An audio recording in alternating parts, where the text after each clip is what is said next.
And good evening, everyone. Welcome to another exciting Saturday Night Winestream and another exciting episode of Drink with Rick. I'm Rick, and tonight, we're going to try a budget-friendly wine. This is something that my wife found over at one of the local supermarkets, and we're going to try it out tonight, and we're going to see if the price is right for this particular wine. I'm looking forward to trying it out and see what it tastes like. Also, we have some foods to pair it with, and my wife, she has prepared another really nice food presentation for tonight that should go with some national days, which, by the way, we will toast some national days. And, I have a couple of things to share with you. Some silly spam comments that I got from the Drink with Rick website that I want to share. I thought they were, normally I don't read off spam, but these were pretty interesting, a little bit different, and I thought, this would be kind of fun to share. So that's what we're going to do tonight. Also, we're going to tell some dad jokes, so get in the chat if you'd like to share your dad jokes, best, worst, indifferent, whatever. Share your dad jokes along, and we'll share them around and just have a good time. Now, if you're watching me for the very first time or for the 230th time, because this is the 230th episode of Drink with Rick on the Saturday Night Wine Stream, this is a stream of consciousness kind of show. I do have show notes, and my show notes are right here for episode number 230. But I don't follow them verbatim. Sometimes we go way off the beaten path, and that's because this show is not about me. I'm here to entertain you, and I'll tell you some stories and things like that. That might be interesting. Some of my personal observations, whatever, but this show is not about me at all. Now, it's somewhat about the wine. We do try the wine out. We pair it with some foods. we do that. But the show is not about totally the wine at all either. The show is really about you and me getting together on a Saturday night, kicking back with our favorite libations, our favorite snacks, whatever they are, just kicking back, relaxing, forgetting about the worries of the week, the worries of the day, and just having a good time together. That's what this show is all about. Now, you can get in the chats. You can join in the chats if you want to join in, and I'll show you where you can join in just a few moments, just to let you know ahead of time that the chats are open. The chats are live on the live stream, on this wine stream. We don't talk about politics. We don't talk about religion on the show. We don't talk about things that tear people apart. We talk about things that bring people together, as wine does. And this is for togetherness. This is just for meeting up with old friends, meeting new friends, and just sitting back and no pressure, no worries. Just having a great time together. That's what the show is about. Okay, so if you want to join in the chats, let me see if there it is. There's the page. You can join me live on the stream on our Facebook page. The Facebook page, it's facebook.com/drinkwithrick. The YouTube channel is youtube.com/@drinkwithrick. Twitch is twitch.tv/drinkwithrick and the number 1, all one word, drinkwithrick1. We're not on Twitter live, but you can tweet me on Twitter if you like. It's at Drink with Rick, of course. That's X. It's not Twitter anymore. It's X. I know. I have to change some of this stuff up. It's old. One of these days I'll get around to changing on the website. Odyssey is odyssey.com/@drinkwithrick: and the number 7. And we are now on Kick. If you get onto Kick, it's not up here on the page yet, but if you get onto kick.com and type in Drink with Rick, we should be live there. Also, the podcast version of the show, let me tell you all about that. The podcast version of the show goes out on Monday nights, 10 p.m. Eastern. Monday nights, 10 p.m. Eastern, and you can find it on all these venues, pretty much wherever you can find a podcast, like Apple Podcasts, Google Podcasts, Spotify, Blueberry.com, Amazon Music, iHeartRadio, podcastindex.org, podcastindex.org. I don't know whether to say org or org. I say it both ways. I've heard it both ways. TuneIn and Deezer Radio and via RSS. Yes, that is how podcasts are delivered. Primarily is via RSS, and that is available. You just put in your, you can subscribe to the RSS feed. That's fine, and you'll get it. Now, if you don't want to go through any of those venues, you can go by email. If you click on the Buy Email button there at the subscribe page at drinkwithrick.com, you can enter your email address in that little box there. Click the blue subscribe button, and you will get the latest episode of Drink with Rick, the podcast, as soon as it drops. And, of course, no salesman will call. It's just for the show. It's just for getting the show. Also, if you want, you can buy me coffee or 2 or 3 or 5 or whatever. It helps to support the show. It helps to pay for the prizes that we give away throughout the year. And at the end of the year, hopefully we'll have a nice big show on New Year's Eve, and we can give away some prizes and play a drinking game as we've done in the past. I'm looking forward to that and hope you'll join me for that. I'll have more details coming in the next couple of weeks on that one. You can buy me a coffee. Of course, if you can't afford it, don't worry about it. Don't worry about it. It's fine, just as long as you're enjoying the show. And, of course, if you want to, and this is free, it doesn't cost you anything, you can like and subscribe and follow on all these venues and on YouTube and Facebook and everywhere else where you can find the show, either live or via the podcast.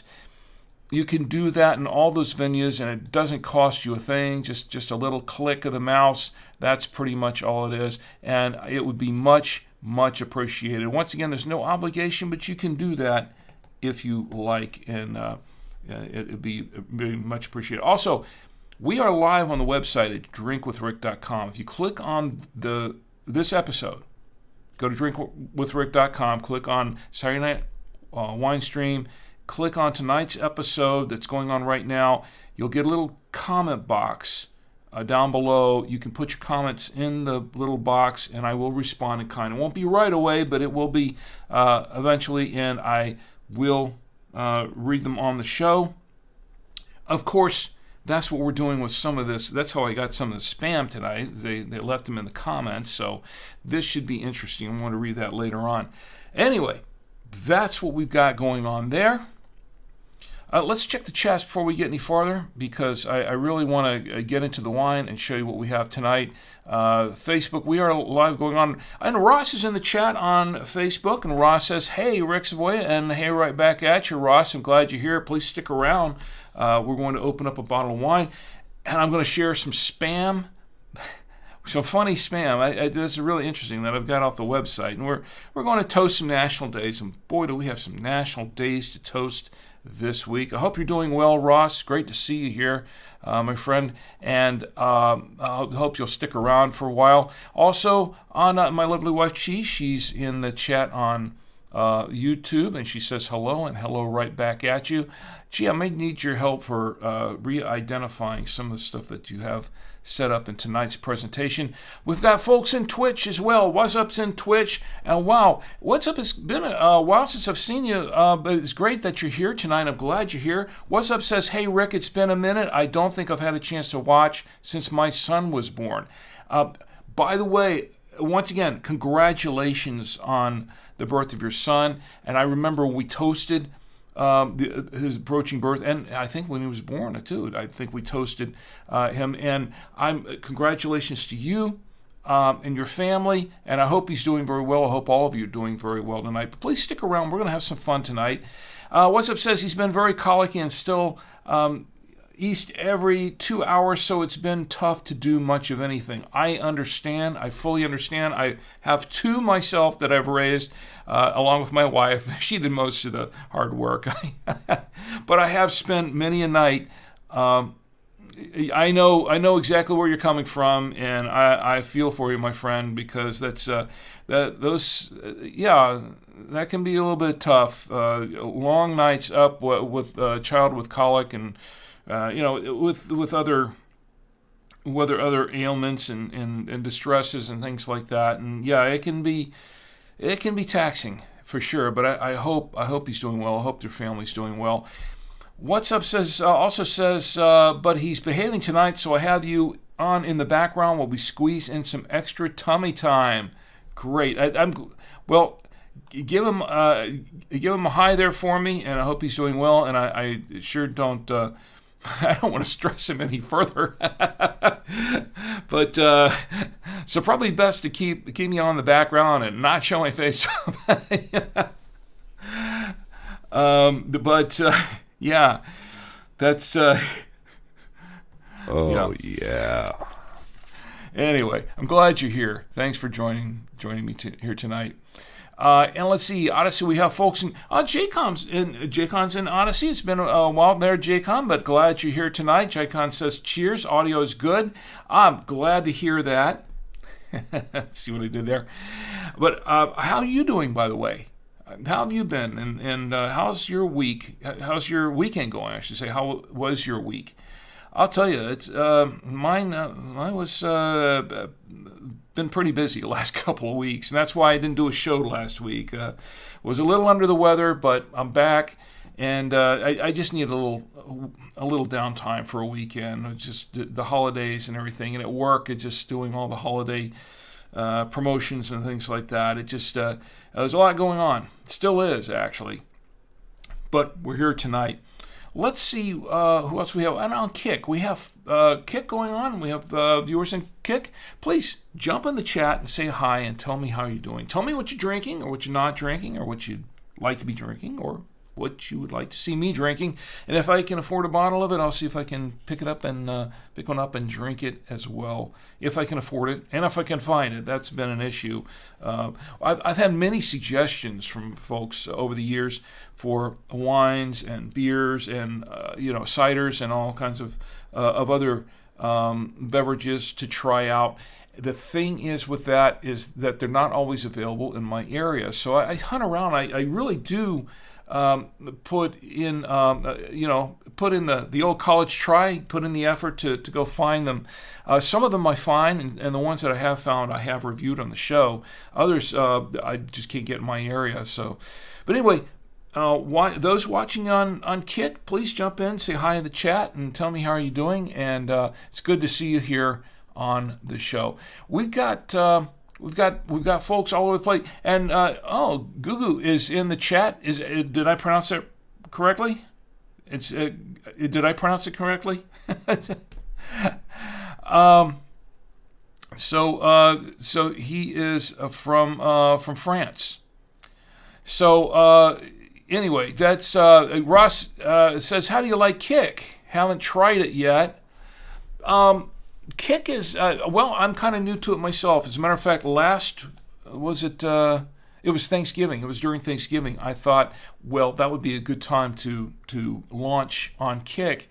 And I set everything up, and unfortunately, I had a couple of technical issues in getting onto Kick, so I wasn't able to stream there that week. But what I did, or that night, but what I did the next night is I did stream afterwards. I did do a recorded stream on the Kick to test it out, and that worked. So this is actually the first time that we're really live on Kick. So Ross, stick around. I'll let you know how this goes. We'll find out together, won't we? We'll find out together. Well, I'll get back to the chats here in just a few moments, but let's get to the wine first because we have a show tonight. We really do have a show. This is what we're drinking tonight. This is called HartHill Farms. It's a Cabernet Sauvignon from California. And I really don't know that much about it. My lovely wife, she surprised me. She was out shopping around, and I said, well, I'd like to find a really, really cheap wine to try, just to try a cheap wine, see what it's like. And so she said, okay, anything particular? I said, no, surprise me. So she did. She surprised me with this. So, and Ross says, nice here for the Kick debut. Yes, you are. Please, yeah, we can check all this out together on Kick and see how this goes. Let's see. Oh, the back of the wine. Let me read the back of the wine to you. This is the back of the wine. It says, HartHill Farms, California Cabernet Sauvignon, sourced from sustainable vineyards. I'll get to more of that in just a minute. At HartHill Farms, we carefully blend each wine to exhibit deep flavors, beautiful color, and body that is true to the varietal. Our grapes are grown in California vineyards that embrace sustainable growing practices that promote the stability of vineyard ecosystems through habitat preservation and natural resource conservation. See where it's going now? Yes, this is an organic wine, apparently. Well, it does say, see down there in the middle there, it says gluten-free, vegan-friendly, sustainably grown, and recyclable. Now, wait a minute. Recyclable.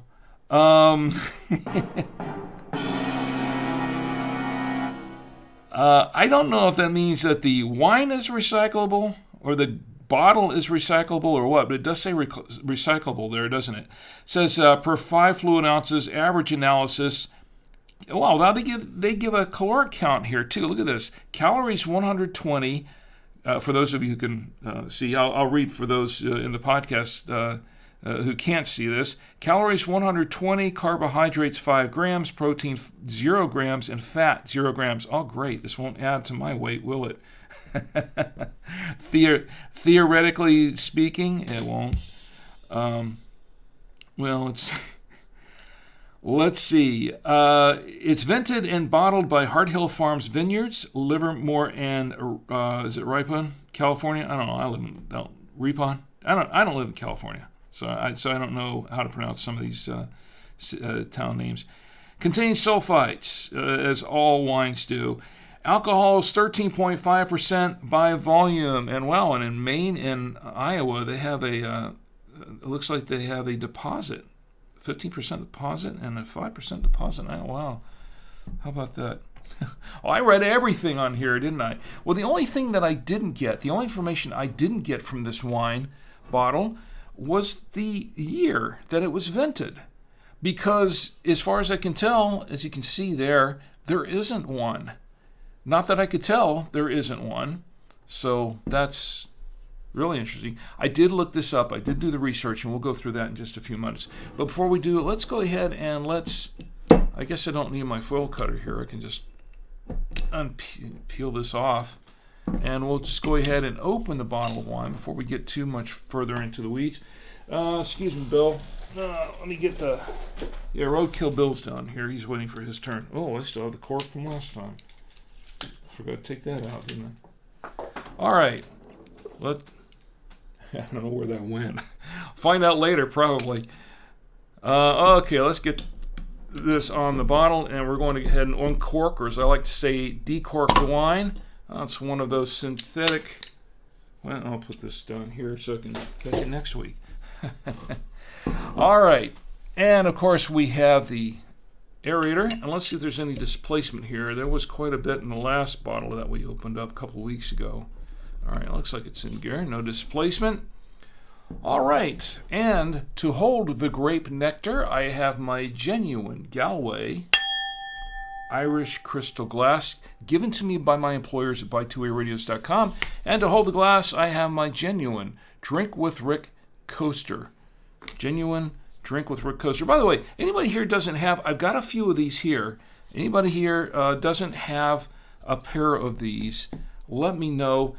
As a matter of fact, I'm going to, before this night's over, I'm going to give away a set of Drink with Rick official Drink with Rick tasting notebooks, by the way. So, but stick around. I like to do giveaways. The holidays are here. Let's see. Let's go ahead and pour this. And for the ASMR crowd. There we go. I'll set that aside for just a moment. And Ross says German beers don't have sulfites. That's all I know about that topic. Yeah, beer, yeah, you're not going to find a lot of sulfites in beer. But I'll tell you what, you'll find them in just about every wine out there. And some of them have added sulfites. Some of the sulfites are natural in there, but some are added in there. And one of the reasons they add extra sulfites is, well, to up that alcoholic content, the alcohol, the amount of alcohol in the wine. All right, so we're going to go ahead and give this a good, yeah, I like, I got to start this off right, don't I? We're going to give this a good swirl. Let me start this off right. And to start it off right, I do have my music here, more cowbell. Here we go. And we're giving a nice big swirl here. More cowbell.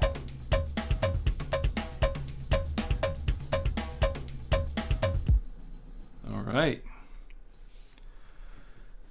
Now it's swirled, and of course the reasons why we swirl the wine around. Anybody know? I think everybody knows who's been watching for a while. We do it for two reasons. One is to get the wine aerated, to get it oxygenated, get the oxygen going into the wine, to get it to open up and breathe a bit. The second reason we do it is, well, just because it's fun. So I'm going to set the wine here for just a moment, and while it's breathing a little bit, let's learn a little bit more about this wine. Now, I checked around, as I said before. My lovely wife, she went to local supermarket, and the one that she happened to go to was Whole Foods. I believe that's what she said it was. Was it Whole Foods? I think it was. And and of course that's why it's all vegan and all this gluten-free.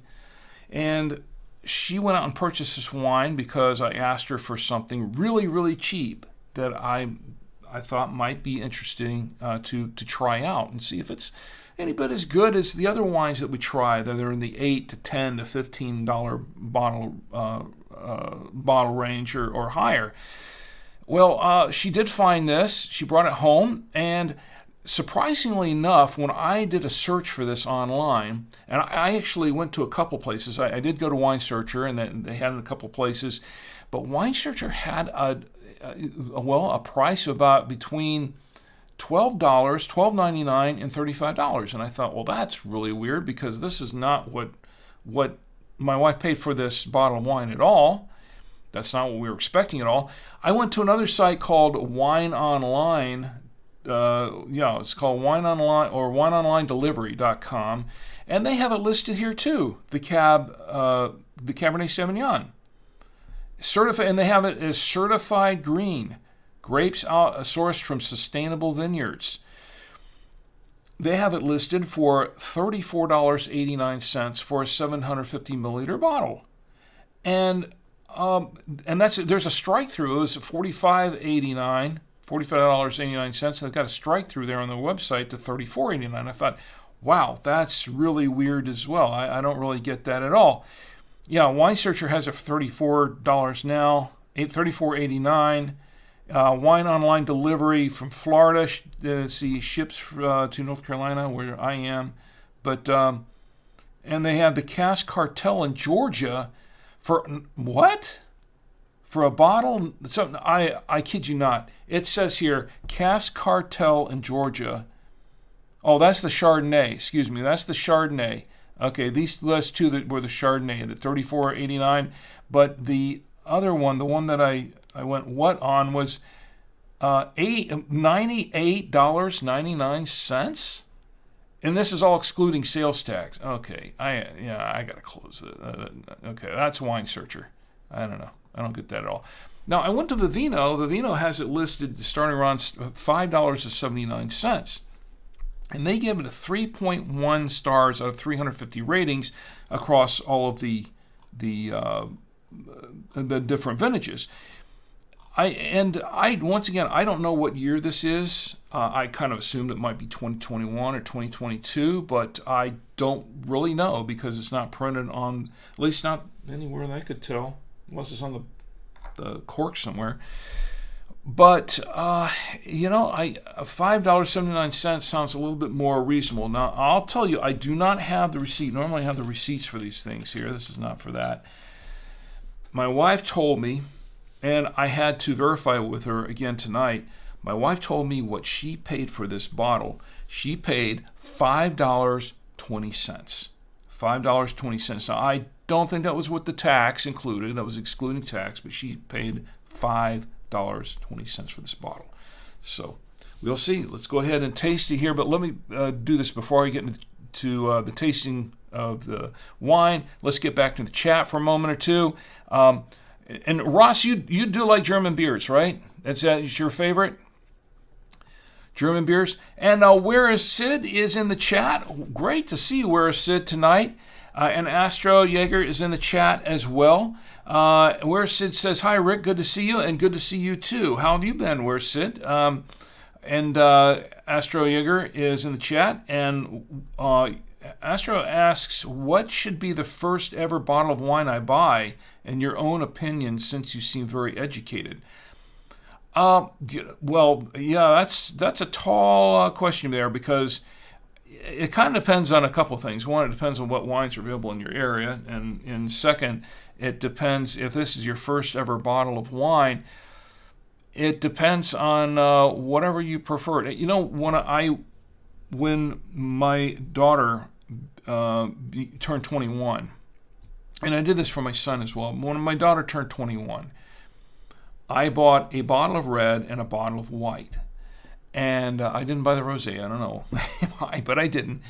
I bought a bottle of red and a bottle of white. I opened up a bottle of each one, and I had them do their own tasting to see which one they preferred. Now, if you're going to buy your first bottle of wine, I would suggest maybe trying like a mid-range bottle of maybe try a Cabernet Blanc, and then a Cabernet Sauvignon.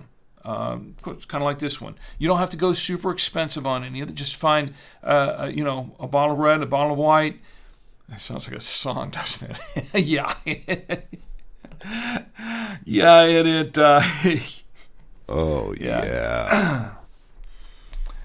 But you buy a bottle of red, bottle of white. And if you can, if you're good with it, buy a bottle of rosé, and somewhere in the middle, and try each one of them. Just do a tasting on. I'm not saying chug the bottle down by any means, but try a tasting of each one, and see what you prefer. Because if you've never had wine before, there's some folks that their first tasting is with a red wine and they don't like it, or with a white wine and they find it too sweet, or they find it too citrusy or something, or a rosé and they might find that not to their liking. But if you try one of each of from each of those types, and then you can find your preferences. I prefer the reds over the whites, or the rosés over the reds, or something like that. I would say try to really get a good feel for what wine is like. Try a few and taste a few, and don't give up on your first one. If you try a first bottle of wine and you don't like it, if it doesn't taste good, or you don't think that you might say, I'm never going to try wine again because it's not for me. Well, maybe you just didn't find the right wine. Maybe you just didn't find the right type of wine. I'm going in the weeds here, but that's what we do on this show. That's what we do, because that's what this show is about. What's Up says, I actually have a question for you, Rick, about the price of wines. Is there a certain price you feel is not worth going above for a bottle? Like, at what price do you think it stops making a difference? That is a very good question. Excellent question. I have answered that question a couple of times on the show, but What's Up? I think that's really good. That's really a good place to go here tonight. And I'll tell you what, hold that thought. We'll get through the initial tasting here, and then we'll come back to that, because I think it's an excellent question. Astro says it sounds like a very smart idea, and that was indeed a very educated answer as expected, of course. Well, I appreciate that. Thank you very much, and thank you for the very good questions, because those are definitely excellent questions. That applause is for you, by the way, for both of you, actually. Excellent questions in the chat tonight. Look, just for a disclaimer, I am not a sommelier. I am not a wine professional, per se. I'm just an everyman that likes wine. That's how 99.999% of us are out there. I'm an everyman who likes to drink wine. Yes, I've had wine since I was a little kid. I was raised on this well, not this bottle, but I was raised on this stuff. Pretty much, as well as my siblings, my whole family was. So my dad made wine, and I used to help him with that when I was a kid. So yes, I've been around wine a lot, and I'm not a sommelier at all in any sense of the word. I mean, of those people, they train their palates for decades and decades, and some of them are so good they can tell you exactly what appellation that grape came from, what vineyard it came from, what part of the vineyard it came from. It's amazing stuff. But I'm not that well trained, but I do know what I like, and I do know what I don't like, and that's about how 99% of us, go with wine. That's really what, I'm not a wine snob or anything like that. I mean, the wine critics are going to tell you what they like, and at the end of the day, they're going to tell you what they think is good, what they think you should buy. But just because, and each wine critic's a little different too, they have their own preferences, but just because some wine professional or wine critic likes a wine doesn't necessarily mean you're going to like it, and vice versa. Everyone has their own palate, everyone has their own tastes and their own preferences, and that's the way to approach it. It really is. That's a healthier way to approach wine. Where Sid says, I know an Argentinian who could tell the percent of water and type of grapes just by trying a couple of sips. Crazy, and that's I mean, some of those folks are just that good. Let me check Kick for just a minute. Okay, we're good there. And Jaycon says, because I was asking how Jaycon's doing. Jaycon says, fantastic. Did a barbecue today in the snow, so it was a good adventure. A barbecue in the snow? Wow. Jaycon says, drinking some whiskey tonight. Still on a kick of boxed wine, though. I'm thinking boxed wine is the best bang for the buck. Yeah, it can be. It can be.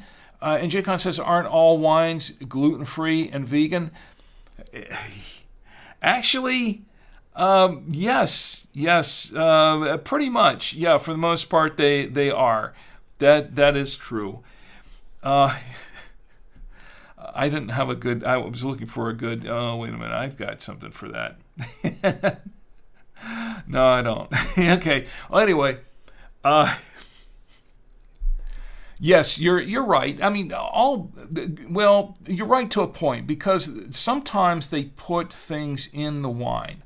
Sometimes there are additives in the wine that may not be really gluten-friendly. So yes, aren't all wines gluten-free and vegan? They should be. And wine in its purest form, just in its more natural state from grapes that are fermented, they should be. But sometimes, with all the additives they put in some of these wines these days, sometimes it's questionable. Sometimes it may not be. And vegan, yes. And once again, oh, wow, we're going to go in the weeds on that one.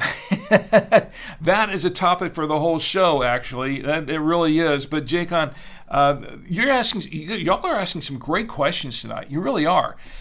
Jaycon says, I do like that they put the calorie count on there. And so do I. I think that was unusual. You don't see that much.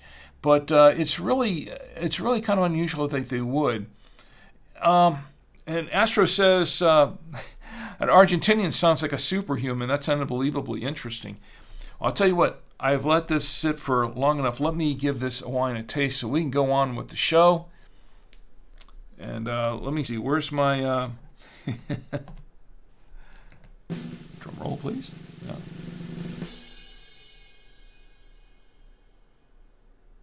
Okay, I'm getting a whiff of it first, and it's mostly cherry. Most of them getting in here is cherry, very strong cherry. It's good taste.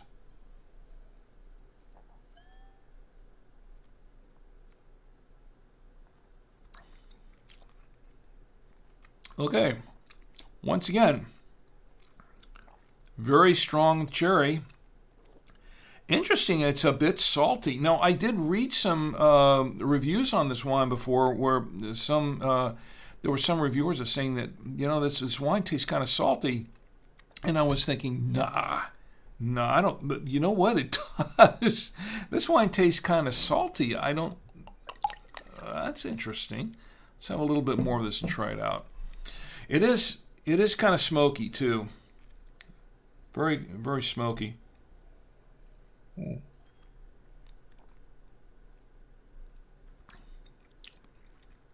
Yeah, a little spicy, but mostly cherry, some smoke, and it is kind of salty. And it goes down, the finish is okay, but it goes down, it's a very long finish.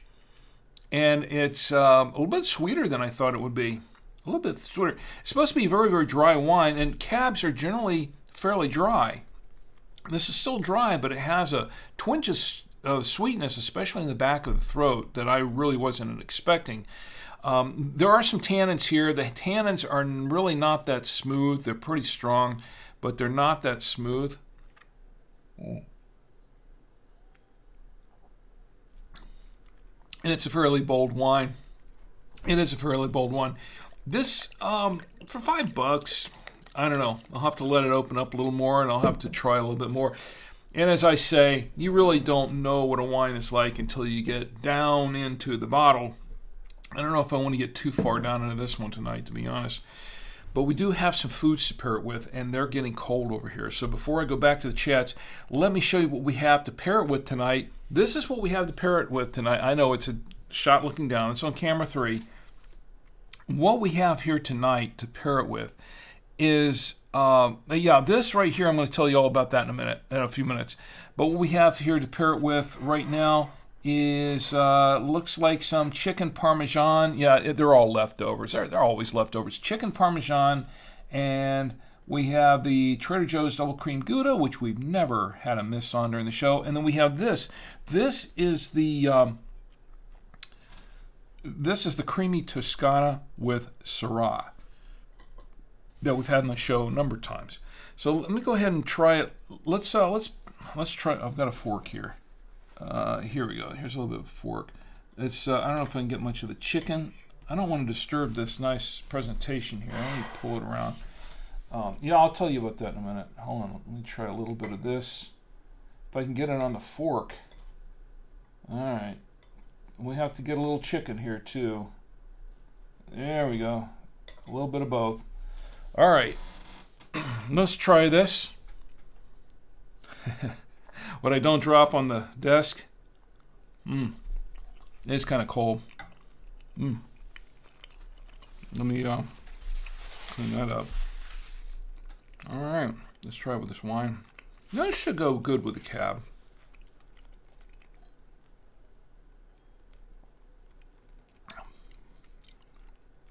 Not bad. Yeah, not bad. The cherry's good. The thing is, though, tastes a little bit salty, and it makes the chicken parm a little bit on the salty side. Interesting enough. That's something that was kind of unexpected. But we will go ahead and go back to channel. I'll tell you what. Before we do that, let's go ahead and clear the palate a little bit. Clear the palate. Let's go back to camera 3 now. And let's try it with the creamy Toscana with Syrah. Now this is the creamy Toscana, and it has Syrah, that little purpley thing at the end there. Right there is the Syrah. Syrah is a grape and a wine. So with the Syrah wine, this is good cheese, by the way. Should be okay with the wine.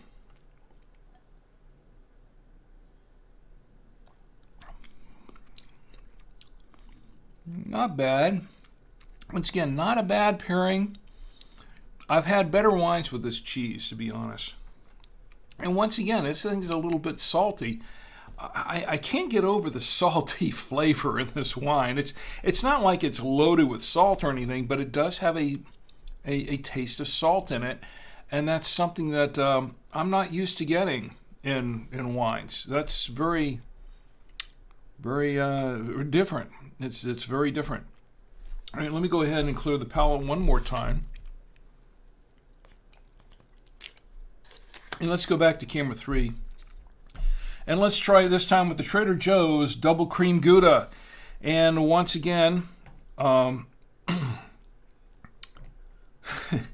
we've never had a miss with the Gouda. Hopefully we won't have one tonight, so we're going to try it now. That was the wrong button. Drum roll, yes.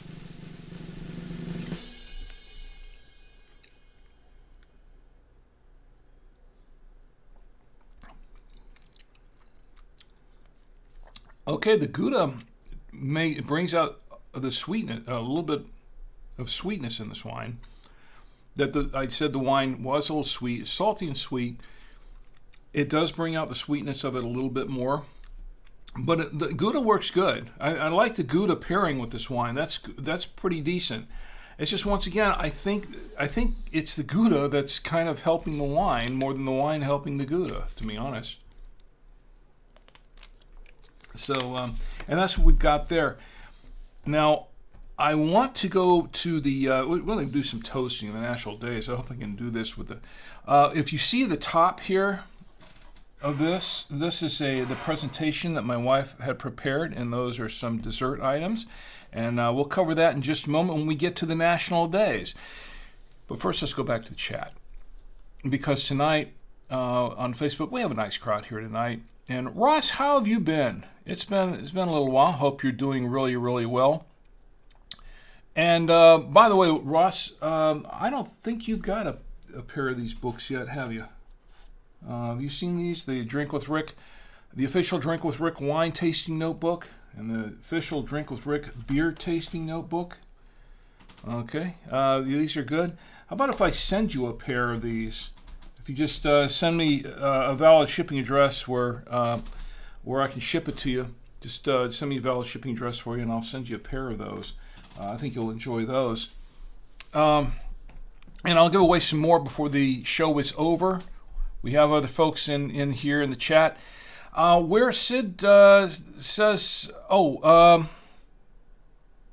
where Sid says, what's your initial thoughts of this wine? Do you agree with the 3.1 stars? I'm still thinking about that one. I'm still thinking about that. I don't know how I really like this wine yet. I'll give you my final thoughts, a final review. As you know, at the end of the show, I do a final quick review of the wine itself. Right now, I'm not really sure what to make of it, because I mean, it tastes like a cab, but it's salty. I don't know. That kind of threw me. It really did. Ooh. And it's getting a little, yeah, it's still salty. It's getting a little oakier as I get down into the bottle a little bit more. We're going to let it open up a little more. By the end of the show, it will have opened up somewhat, and I will be able to really give you my final thoughts on it. So I'm not 100% sure yet on this wine. I'm really not, to be honest. Let's see. And Jcom says, what are your thoughts on goat cheese for pairing? Yeah, I have. This is my initial thought. That's my initial thought. But that's just me. That's just some folks really like goat cheese. Okay, some people love goat cheese. They like goat milk. They like goat anything. I am not a goat cheese kind of person. Now, when I was a kid, we had goats. We raised goats. My parents would serve goat milk, and I couldn't deal with goat milk. It was too. It was too different for me. Goat cheese, it's kind of personally, it's on the same line, but I'm not knocking it because there are people that love goat cheese, and I know there are a lot of great recipes with goat cheese, and they put goat cheese in a lot of Greek food, and there are a lot of great recipes with goat cheese in it. It's just that by itself, I don't know. My thoughts on goat cheese for pairing with a wine, I have heard that, now I have tried Greek wine on here before, and I think that was asked once before, would it go well with goat cheese? And I didn't know, and I wasn't about to find out because I didn't have any during the show. But I'm not the kind of person who goes out and buys goat cheese. But once again, there are some people out there that love goat cheese. It's great, and I say more power to them, and you can have mine too. If we're at a party and there's goat cheese on the table, you can, have it all. You can have mine too. It's fine. Not my thing, but I don't know. I've never tried it. To be honest, never tried it tried pairing a wine with goat cheese before. And I've tried a lot of other different cheeses, but goat cheese is not one of them. Not yet. And let's see what else we've got going on here in the chats before we go on to the next item. All right, we're good. All right, let's go to the next item on the agenda tonight, which would be, and I think which is, the national days, because we have a few national days to toast. So I hope you'll join me here in with the national days. Let's do the toasting for the national days tonight. If everybody's ready with your glasses, we will toast the national days. And by the way, these national days are courtesy of nationaldaycalendar.com. National Day Calendar is Marlo Anderson's site. He is the CEO and curator. I haven't had that much to drink yet, honest. He is the CEO of nationaldaycalendar.com and the curator of all these national days. So, without any further ado, and what I'll be reading here is coming from nationaldaycalendar.com. December 9th, which is today, for another hour and 53? Oh, hour and 7 minutes. How about that? Wow, time flies when you're having fun, doesn't it? Today is Lutefisk Day. If you don't know what Lutefisk is, don't worry, because neither do I. I know basically what it is. It's kind of like it's a fish dish. It's a fish dish. I've never had it, but Lutefisk Day. I'll drink to that. Anybody here in the chat know what Lutefisk? Am I saying this right? Lutefisk Day. Lutefisk Day. Okay. Well, I'll drink to that. Why not? Let's all drink together. Today is also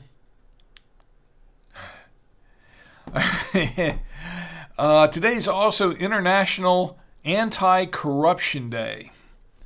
Yes, it is National Anti-Corruption Day. National Anti-Corruption Day. I'm all for anti-corruption. I don't know where we find it anymore. And once again, we don't talk about politics on the show, but anti-corruption. Here's to International Anti-Corruption Day. I'll drink to that. It's also, now this is more of on a serious tone. Today is also International Day of Commemoration and Dignity of the Victims of the Crime of Genocide. That's December 9th. the International Day of Commemoration and Dignity of the Victims of the Crime of Genocide. And I'm including this one today because I think it's important to note that I'm not making light of this at all. And reading from nationaldaycalendar.com, neither do they, of course. Each year on December 9th, the International Day of Commemoration and Dignity of the Victims of the Crime of Genocide and of the Prevention of this Crime seeks to raise awareness of the Genocide Convention.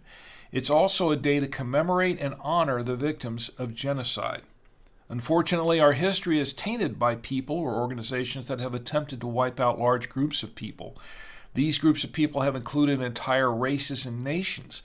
This is known as genocide. One of the most infamous occurrences of genocide happened when Nazi Germany killed 6 million Jews during the Holocaust. But along with Jews, the Nazis attempted to wipe out other groups of people as well. These included disabled people, homosexuals, and Jehovah's Witnesses. Altogether, 11 million people were killed. And this comes from the United Nations website at un.org. Every year on December 9th, the office marks the adoption of the Convention of the Prevention and Punishment of the Crime of Genocide. Since 2015, by General Assembly Resolution ARES 69/323, that day also became the International Day of Commemoration and Dignity of the Victims of the Crime of Genocide and of the Prevention of this crime. You can learn more about the International Day at un.org. So in commemoration of this day, because it is an international day, I'll drink to that. Today is also, on a lighter note, let's get back to a lighter note here. Today is also Weary Willie Day. Now, I did not look this up, okay? I did not. We can make all kinds of jokes. I don't know, but I did not look this. This is a friendly family show, so It's a family-friendly show. Maybe I have had too much of this. I don't know. Let's have some more. It's only 13.5% ABV. I'm not going to say. Anyway. It's Weary Willie Day. Weary Willie Day. I don't.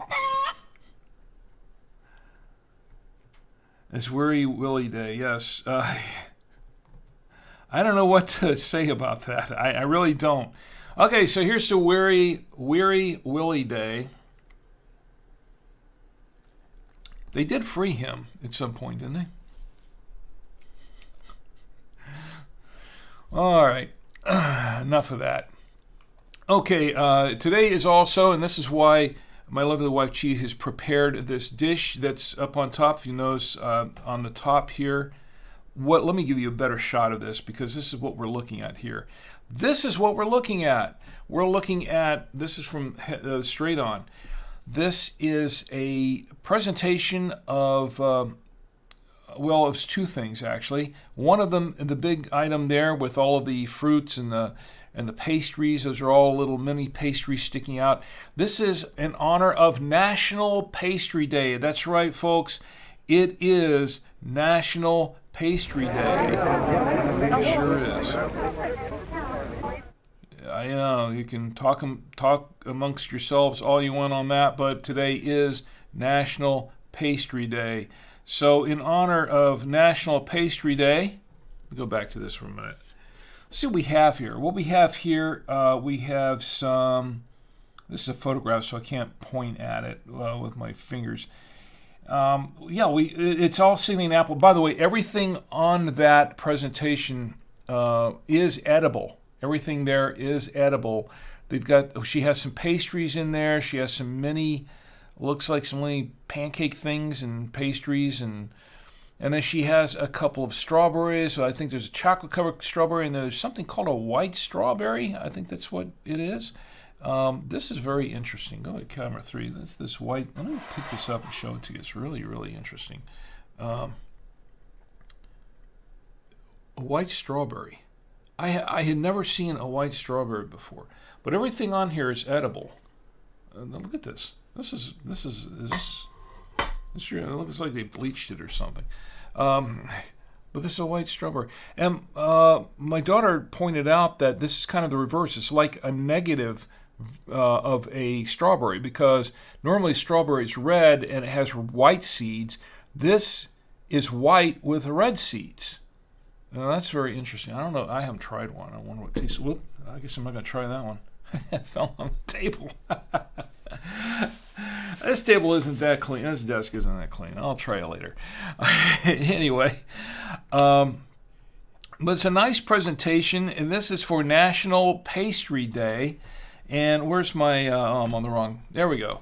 In honor of National Pastry Day, because I love pastries, and you can tell, can't you tell? Because pastries have made me the man I am today. Yep. So, in honor of National Pastry Day, let's toast it. So, let's all clink our glasses and toast National Pastry Day. I will drink to that. And by the way, if you're on Twitch, you can feel free to clip that if you want. Whatever, you can clip any of that.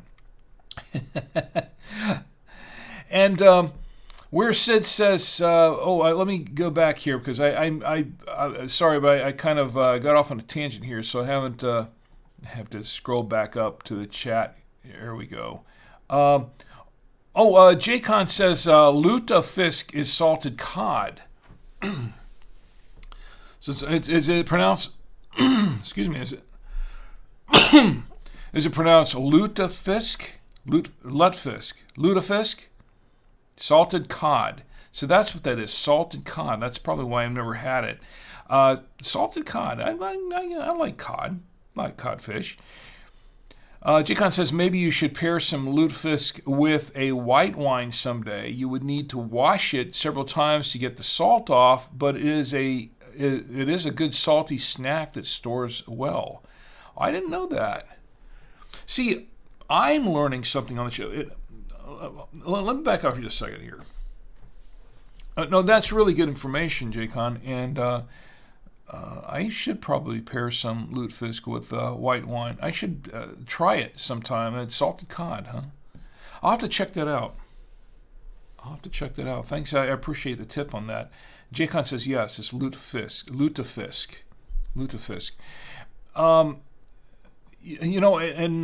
me go back to the chats here for just a minute. Let me catch up on all this because I got carried away a little bit. Astro Jaeger wants to know: do wines have artificial flavors and sweeteners? Are they mostly naturally flavored? Well, they're supposed to be naturally flavored. They're not supposed to have any, added sweeteners or anything like that to them. But what I was alluding to earlier, when they add sulfites and things like that, is that it's mostly to up the alcohol level. Because here in the United States and in most other countries, the wines, when they make wine, it's sort of whatever the alcohol content comes out to be in the wines.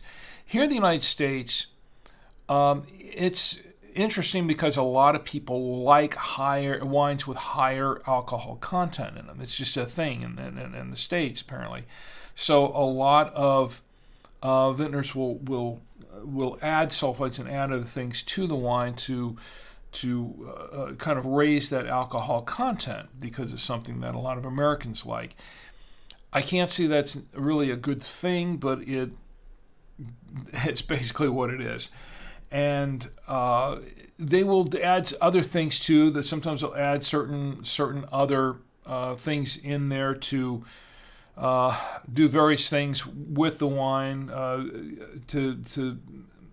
I really don't want to get into the weeds too much about it tonight, but that's actually a good topic for a show for some time. And I have talked about it in the past. I have talked about it in other episodes in the past, but it does. I don't like the fact that personally, from a personal standpoint, I like my wines naturally fermented and naturally, basically vinted. I really prefer my wines that way, and that's the way it's been done for thousands of years, for the most part. and lots of times this wine industry has gotten to the point where I think we were talking about Anti-Corruption Day, and I was sort of making a face about that before. Yeah, that's a topic for another show right there too. The wine business is rife with that sort of thing. And there's a lot that goes on in the wine industry that most people are not aware of, that they don't know, and if they knew it, they would just be shocked, because you would think that winemaking is just a pure, one of the last of the pure crafts out there, but you've got big business involved. They make a lot of, there's a lot of money in the business of winemaking. It is a business too. There's a lot that goes on there. There's a lot of corruption, a lot of shady things that happen in the wine industry, and that's all part of it. That's why all wines aren't necessarily vegan and aren't necessarily gluten-free. Sometimes there's stuff in there that, sometimes there's stuff in there that's better not knowing what's in there. I don't know. But yeah, it's not immune. It's not immune to corruption like any other industry is. There's going to be some of that in there. So. Right. I mean, right now, the last 10 years or so, the Chinese have really been wanting to get into the wine-making business, and they've been doing it, making inroads, and much to the chagrin of France, because the French are they're known for their wines, and it's really there's a lot of stuff going on out there that's just one wine making entity trying to undercut another winemaking entity, and there's a lot of nasty stuff that goes on in that business. There really is, and I don't want to get into any of that right now. But very good questions, by the way. Where's Sid? Says Astro. Yeah, yes, he tried a Chenin Blanc. And he tried it. Can't talk. He tried a Chenin Blanc and told me exactly the water percentage and grapes, and then I checked on internet and he was off by 2%. Now this was the person who was able to tell how much water content was in the wine, and he was only off by 2%. That is pretty amazing. That is. Whereas it says this is such a good show, Rick. You know what? Let me tell you something about that. I appreciate that. I really, really do. I appreciate that very much. But I can't take credit for this show. And as I say in the beginning of every show, the show is not about me. And it's somewhat about the wine, but it's about you and me. It's about us. You know who really makes this show? You make this show. You being in the chat, asking these great questions, interacting, and doing all the things that you do, you're part of the show. You all are part of the show. And you make it. You make this show what it is. And I'm just here. I'm just the host. I'm just here to kind of, I'm like the moderator, the mediator, the guy kind of pushing all the buttons and things like that, and drinking the wine. And hopefully I'm not drinking by myself. But you make the show. This is your show as much as it is mine, and probably even more so. So I thank you, and I appreciate each and every one of you. And I say that, that's why I say at the end of the show, I appreciate each and every one of you. And this applause is for you. I'm going to say that. That is for you, and that comes from me. It comes from the heart. I appreciate you being here. And let's see, what else we have here? Where it says you should try some red wine with Danish cheese, Danbo. Danbo goes really well with wines for some reason. I have heard that, and I have to see if I can get some of that as well, some Danbo, some Danish. You know what? Let me write that down.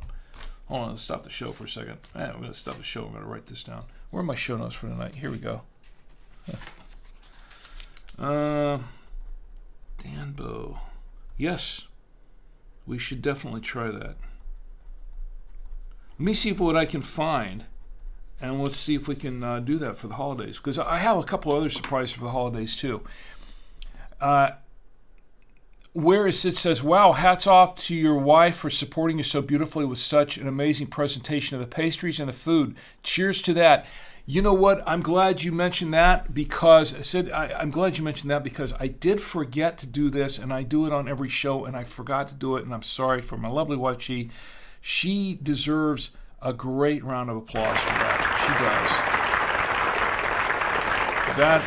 That round of applause is for my lovely wife, Chi. Yes, she does a fantastic job. She really does. Yeah, we did stop the show, didn't we? Let's go back. We have a few more national days to toast, and then let's go on to because I have a couple other things to share with you, and I have the let's see what else I have. Yes, I have these spam things I want to read. They're pretty weird. But thank you to each and every one of you. And let's see. And Jaycon says, corruption and sommelier go hand in hand, in my opinion. Well, I have some thoughts on that. I do. But we're not going to go there now. But Jaycon says, also cheers to all these fine folk that are making the show with us. Yes, absolutely. You know that... I just went way off the beaten path here, didn't? But that's what we do. That's what we do. Okay, so where was I? Oh yes, toasts. Let's finish toasting off the national days because I have a couple more national days to toast. December 9th is also, we did toast National Pastry Day, right? Yes. Let's drink to that again because I love pastry. I love it way too much. All right, we have one more toast to give for today. Today is National Christmas Card Day. Yes, and I didn't bring any Christmas music with me, did I? No, I did not. But I do have that other item that's on here, which is way off to the side now. This right here. It's a card. And in the photo, you can see that card there. It's a Christmas card. It's a holiday card. And let me bring it up here so you can all see it. It's a little tiny holiday card. Now this one's not edible. Most everything she makes is edible, but this prop was not edible. I didn't read the whole thing here before the show. But it just says, just drink with Rick. Just drink with Rick. Gee, you get another round of applause just for that. My lovely wife, Chi. Thank you very, very much. Wow. She's really she's on a roll tonight with these. Anyway, where was I? Oh yes, let's toast because I have the toasting thing there. Here's to National Christmas Card Day. I'll drink to that. We do have a few national days for Sunday, December 10th, which it'll be in about another 46 minutes. It's a Nobel Prize Day. Yes, it is Nobel Prize Day. I guess I'll drink to that. Why not? Never won one. Don't think I ever will. Nobel Prize Day. It's also Human Rights Day. And I think that's a very, very important day. And I did have something here to read about Human Rights Day from nationaldaycalendar.com. Human Rights Day on December 10th annually seeks to honor the adoption of the Universal Declaration of Human Rights, or what's known as the UDHR. Representatives from different cultural backgrounds all over the world drafted the UDHR. Once the United Nations formed, it was one of its first significant achievements. The UDHR contains a preamble along with 30 articles that discuss specific human rights. The entire document discusses universal values for all peoples and all nations. And that was this is the 75th anniversary, according to the United Nations website at un.org. This is the 75th anniversary in December 2023, 10th of December 2023. Of the world's most groundbreaking global pledges. the Universal Declaration of Human Rights. And that was signed, it was proclaimed by the United Nations General Assembly in Paris on the 10th of December, 1948, and sets out, for the first time, fundamental human rights to be universally protected. This is kind of important to know because a lot of people don't really know this. But supposedly we have universal human rights. That's what they talk about human rights all the time. Well, what exactly is that? Well, they spell out the list of human rights here. And this is not a political thing at all. This has to do with just being good to each other, right? And that's what the show's about being good to each other, being nice to each other. You have the right to, no, not those rights. Those are the Miranda rights. That's a different set of rights. I'm not making light of this, really. The right to equality, life, liberty, personal security, to be considered innocent until proven guilty. Marriage and family, you got the right to that. You got the right to own property, rest and leisure, education, freedom from discrimination, slavery, torture, arbitrary arrest and exile, and the freedom to believe in religion, opinion, and information. And another right, the freedom from the state or personal interference, protects all the other rights. And that's really what that's all about. So I'm all for that. I'll drink to that. Here's to what are we drinking to again? Human Rights Day. I'll drink to that. There's two more national days I want to cover here just briefly. Today is Dewey Decimal System Day. Did you know that today is Dewey Decimal System Day? That's right. It's Dewey. It's Dewey Decimal System Day. He's excited. Today is Dewey Decimal System Day. You remember the Dewey Decimal System? If you're not familiar with the Dewey Decimal System, Dewey Decimal System Day, and this has come from nationaldaycalendar.com. The Dewey Decimal System Day, December 10th, celebrates a system of classification and the man who invented it. Yeah, they call the Dewey Decimal System, that's for cataloging books, right? Books and periodicals. But why do they call it Dewey Decimal System? Because it was named after a man named Dewey. Where's my, yeah. On December 10th, 1851, Melville Dewey, who lived from 1851 to 1931, was born. The librarian invented the Dewey Decimal System of library classification. As the most widely used library classification system, the Dewey Decimal Classification, or the DDC, sorry. I've got to go to the eye doctor next. The Dewey Decimal, yeah, that actually is true. The Dewey Decimal Classification, or DDC, or Dewey Decimal System, has been in use since 1876, the year when American librarian Melville Dewey developed and established it. Divided into 10 main categories, the numerical system arranges mostly nonfiction publications. Now, wait a minute. Not mostly nonfiction? It seems to me the Dewey Decimal System kind of classified all publications, didn't it? Or I guess maybe originally was for nonfiction publications. Now it's kind of like for everyone. I don't know. Anyway, so let's go back here and let's toast. Here's to the Dewey Decimal System. I'll drink to that again. To the Dewey Decimal System. I think there was one more national day. Is that it? Is that all of them? I think that was all of them. Oh, it's national. Yeah, there's one more. There's one more, and we can't miss it because it has to do with this show. Today, or tomorrow, well, it won't be today in another 40 minutes. Today is National Lager Day. Yes, that's right. It is National Lager Day. Oh, yeah. Seriously, National Lager Day.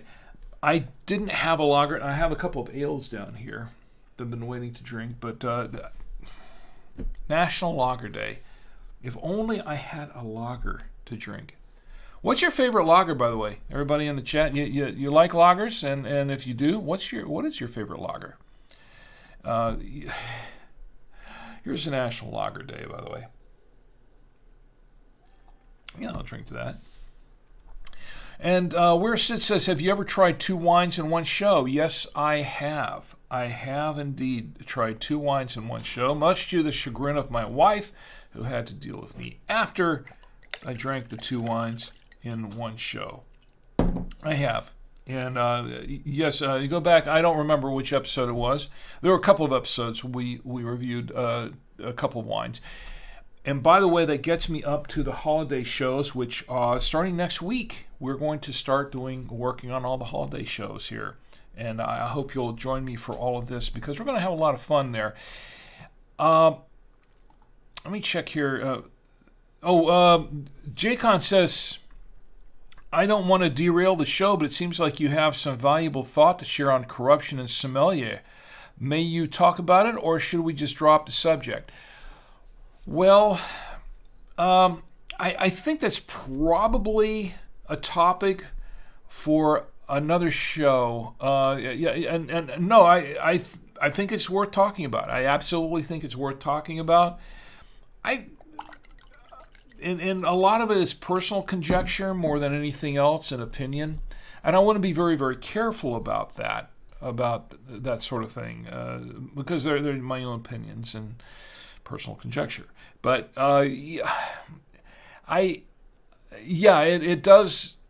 it is worth talking about in the future episode, and it's one that can probably take up a good part of that episode. And I don't know that some folks will really feel comfortable sitting through a lot of that kind of an episode, but it's definitely worth something that we want to that we probably should address at some point.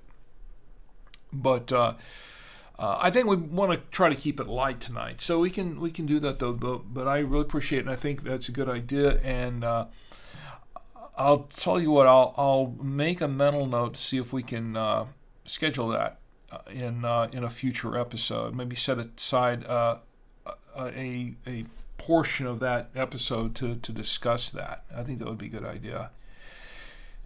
Where was it? Oh yes, the Lager Day. Yeah, I'll drink to that. Why not? It's National Lager Day.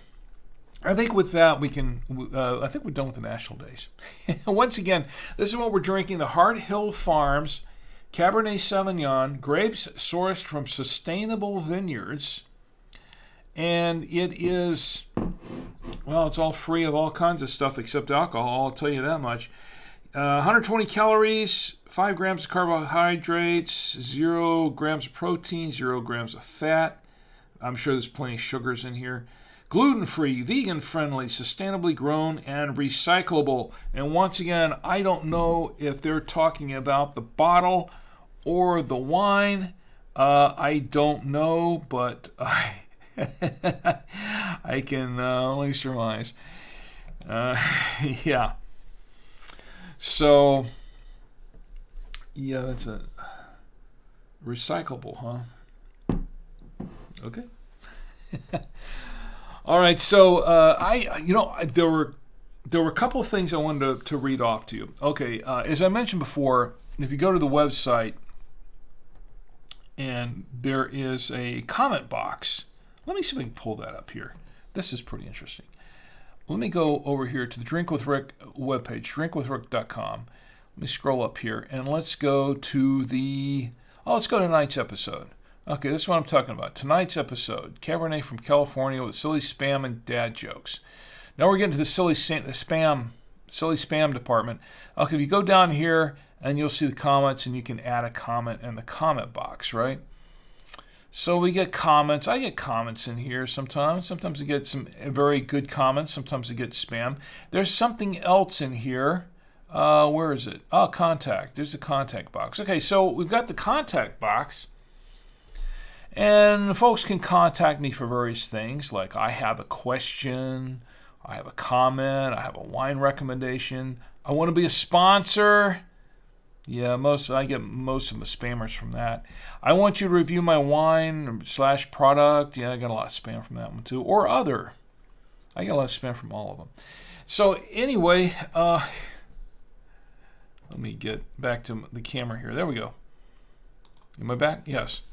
All right, so I get a lot of spam, okay? And I do get some legitimate requests and things like that. I've had folks that have offered to give me some free wine in exchange for an honest review, and I've done that. I've reviewed a few wines that I've gotten for free, and I let people know, I got this one for free, and I reviewed it, gave it a fair and an honest one.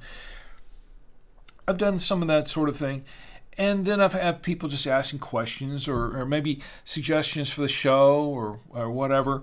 A lot of different things, but I do get a lot of spam, and normally with spam, I just kind of, I chuck it. I toss it. It's junk. It's spam, right? I mean, it's annoying. You don't want to even read it. It's stupid.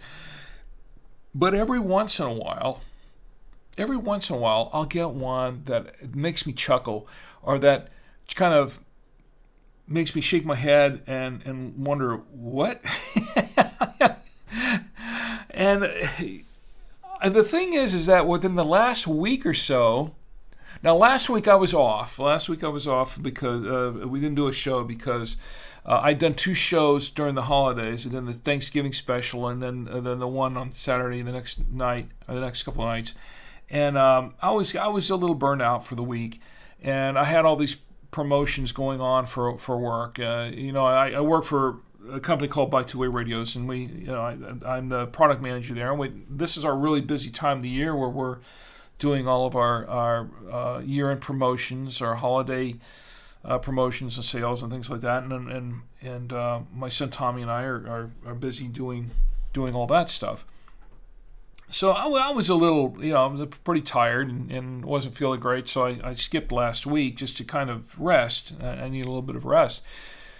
So, during the last week or so, and I normally get a lot of spam in, on my website. But the last week or so, I received not one, but 2 3 interesting, 2 are really interesting, spam. And I want to share this with you because I thought, okay, this is really off the wall. A couple of these are off the wall. Maybe it was 2. There's 3 here. Okay, I do receive a lot of, before I get to the spam, I do receive a lot of nice comments as well. One from Paul from a while back, wanting to know about the 7 Sicilians wines that I reviewed sometime back during the summer. And I don't think I have a picture of it here now. I think I took it down already. But it was a pretty good wine. I gave it a pretty good review. And Paul wanted to know, where can I purchase this wine? And I believe I purchased that one at, I think I purchased that one at Total Wine. I think, no, wait a minute, maybe I got it from winestore-online.com, but I think I've seen it at Total Wine as well in the past, and it's pretty decent. It's a pretty decent wine. If you haven't tried it, if you like Italian wines, the 7 Sicilians is a pretty good wine. I like that one. That's one I can recommend. Another one that I got that was really, really nice, it was from my friend Rhonda. From Rhonda, she watches the show from time to time. She says, "Hi, Rick. I'm glad to see you're doing well, and it's always a treat to catch your show." And she's telling me to have a great week. And that was earlier in the summer, though, but I want to read that again because it was just such a nice touch. And Rhonda's such a sweet person. She's a really nice lady. So I get some really nice ones, and then I get stuff like this. And I'm going to share this with you for just a moment. Okay, so this one comes from Chase, if that's his real name, Chase, and he clicks the item that says, "I want to be a sponsor." Well, of course, he doesn't want to be a sponsor.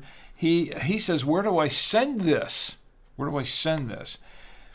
And he says, I made a video for your website. Can I send it here for you to look at?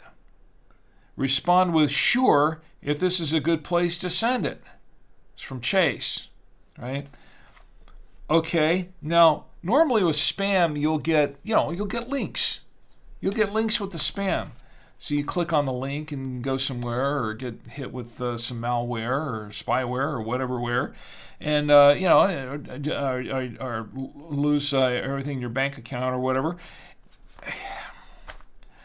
There's no link in here or anything like that. He just says, hey, I made a video for your website. Can I send it here for you to look at? Respond with sure if this is a good place to send it. Well, he titled it, Where Do I Send This? Well, Chase, to let you know, if you're watching, and I doubt that you are, where do I send that? Where do I send my response? You left me left me no place to respond to. I would respond with no thanks, but I don't have a place to send that. So anyway, so that's that's for Chase. All right, I got another one here. The next one, everybody having fun yet? Anybody having fun yet? Okay. Yeah. I know. It's Jaycon says, given your profession, do you plan on doing a future stream about ham radios? I think ham is getting popular again. It is. It is. Wow, we are going on the we're going down the rabbit hole with ham radio. Yes, given your profession, yes, I am a ham operator. I am a ham radio operator, as well as my son Tommy Antios. He's been on the show a number of times, and we're both hams. We also have a GMRS license. We're both GMRS operators. Ham is getting popular again. Yes, it is. There was a bit of a lull for a while, but it's starting to pick up again, and you can see a lot of ads, particularly on YouTube, advertising ham radio prep courses and things like that, which is great.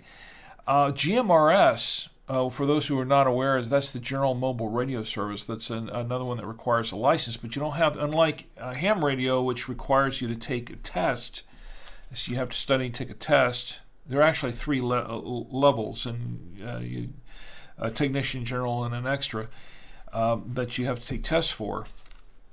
Unlike that, GMRS doesn't require that. All you have to do is you just go to the FCC website. They just want your money.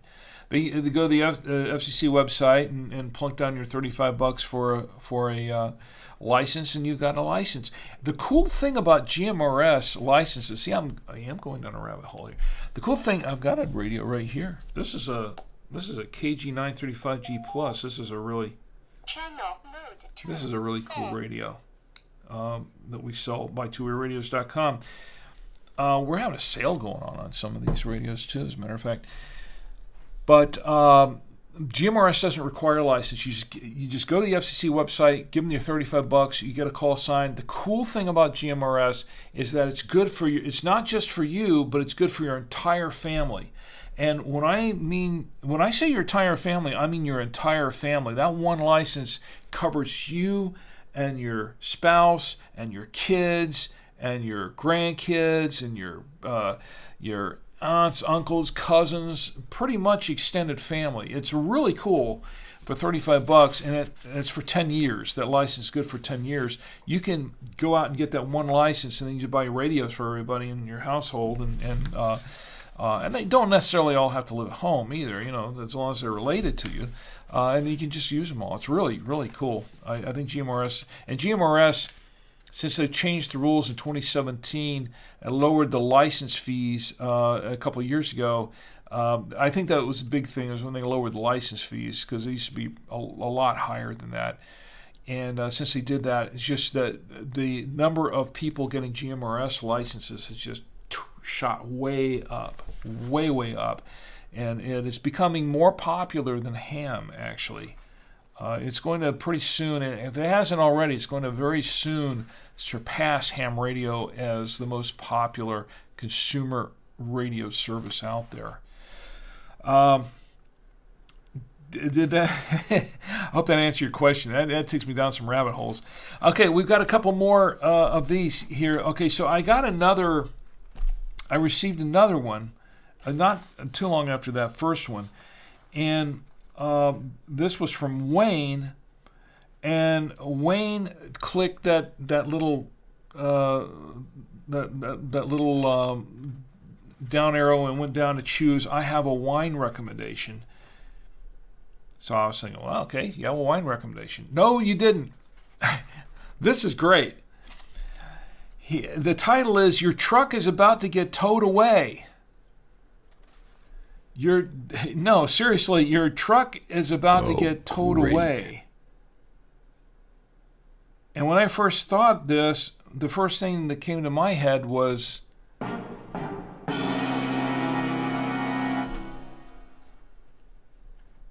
my truck is about to get towed away? Oh my. So the message body says, how come you never returned my call? I've been trying to get a hold of you for hours. This truck has got to go today. And so that's in all caps. Got to go today. Otherwise, it's getting towed. Please call me back at, and he left his number. I'm not going to read it here. Please call me back at, and the number's there. And then in parentheses, he says, press pound at the prompt and then ask for Wayne, in parentheses. So this is from Wayne. Press pound at the prompt and ask for Wayne. How come you never returned my call? I've been trying to get a hold of you for hours. This truck has got to go today. Otherwise, it's getting towed. Please call me back at... Unbelievable. That floored me because for two reasons. One, why would he contact me? And once again, he left his phone number this time. And then this one left his phone number. His phone. And I don't know how legit this is, but he left the phone number. I didn't call it. No, I didn't call it. But he left the phone number, but there's no link or anything like that. So I'm like, okay, who is this guy? The first thing is that he left the phone number, but no other information about this. The second thing is I don't own a truck. I do not own a truck, so so I don't know who he thought he was contacting, or if this really was spam. But this is that's just totally ridiculous.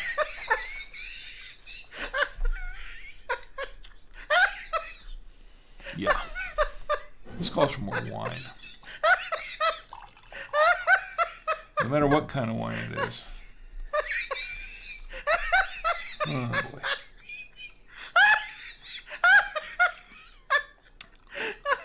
I was going to say this wine needs more salt, but no, it doesn't.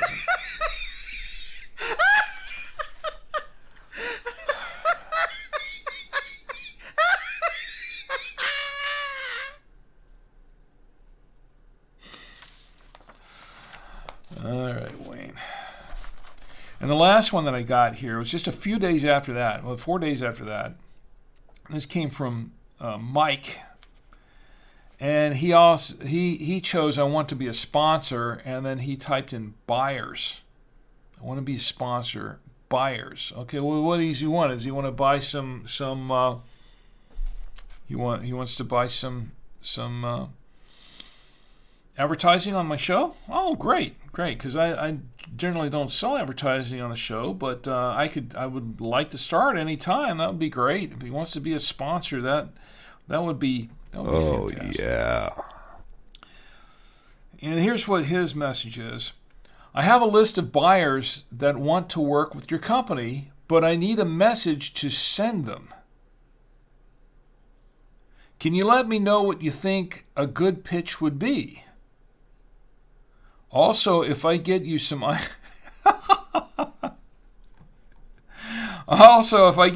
leads that buy, would you be willing to split a commission with me? And that's from Mike. Ay, ay, ay. Okay, so he has a list of buyers that want to work with my company. First of all, it's not a company. I do this wine stream. It's Drink with Rick. It's a wine stream. It's a show. It's not a company. But I need a message to send them. So am I supposed to make a message? I'm supposed to send... Can you let me know what you think a good pitch would be? Okay, so he wants me to write the pitch. That's what he is. He's got a list of buyers, but he wants me to write a pitch. Okay, so he wants me to do all the legwork. That's what he wants to do. He wants me to write the pitch, set it all up, and then send that over to him to give to his list of buyers. Also, if I get you some leads that buy, would you be willing to split a commission with me? So he wants me to do all the legwork to do all this stuff, to write a pitch and send it off to him to his list of buyers, and then he wants a commission from that.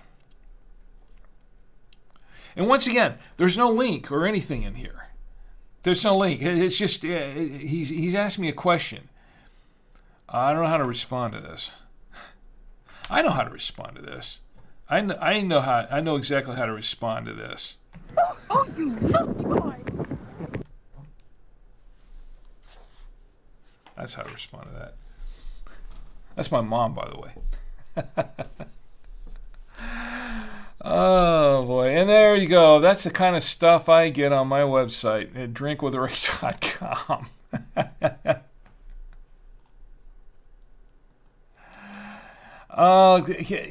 Let's see. Where Sid wants to know, can you tell me some interesting stories that happened in your ham career? Wow. Interesting stories that happened in my ham career. I have some. I mean, everybody has some, but I don't know how interesting they would be. A lot of them would be technical, but I don't know if they'd really be really interesting. Looks like we've got It looks like we've got a spammer in the chat on. Yeah, it looks like we got a spammer in the chat on Twitch there. Yeah. Okay. Anyway. Got a spammer in the chat on Twitch. See, the spam never ends, does it? All right. Anyway, yeah. I've got some ham stories. I don't know if any of them are really interesting enough to share. I mean, I've made a few contacts. I made some contacts.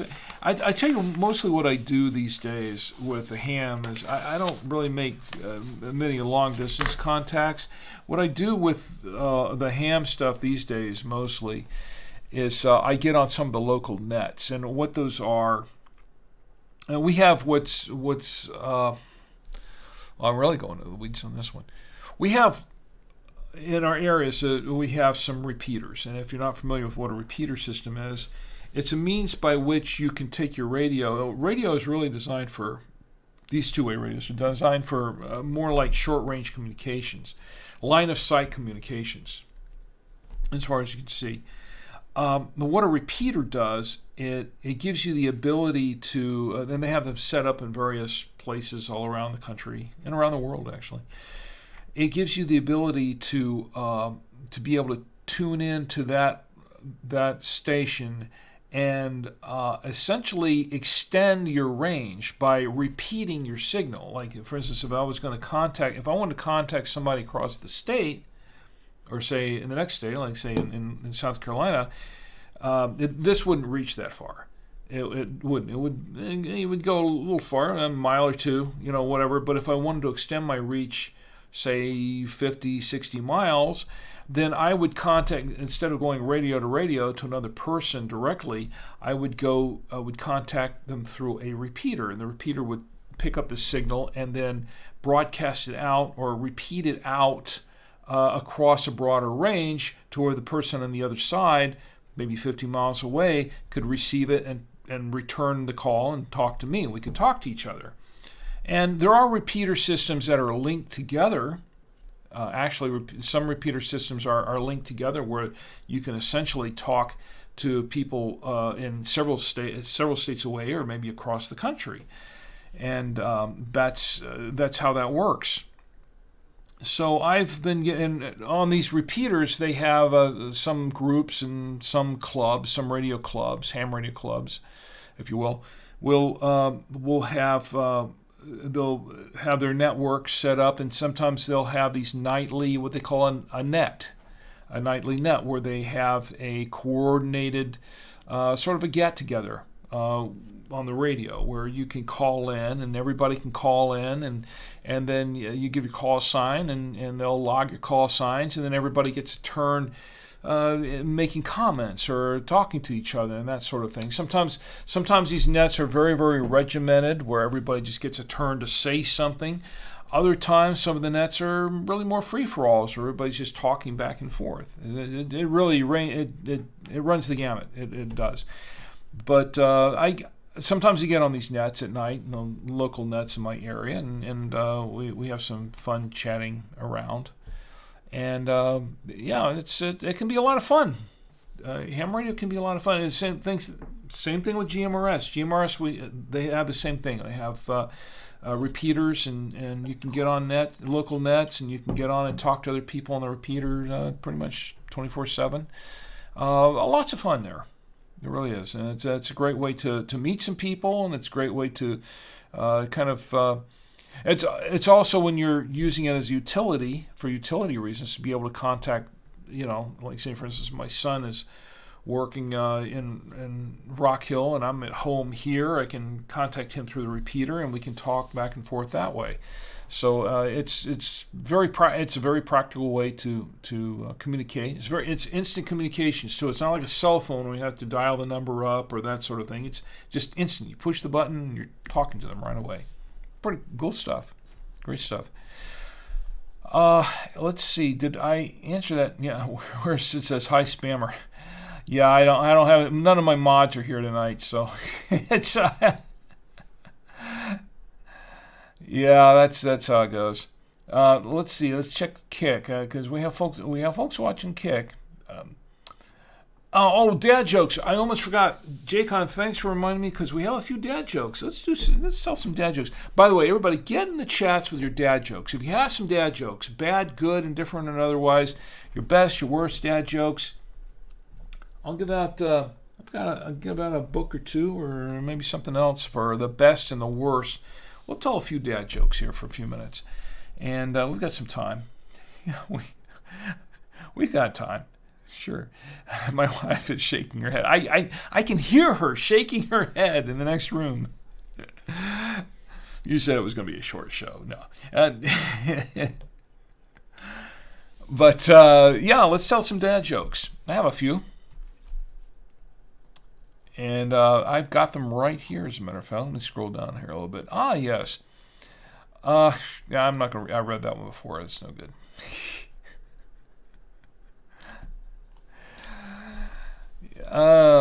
Here's one. After an unsuccessful harvest, why did the farmer try a career in music? Because he had a ton of sick beats. Yeah.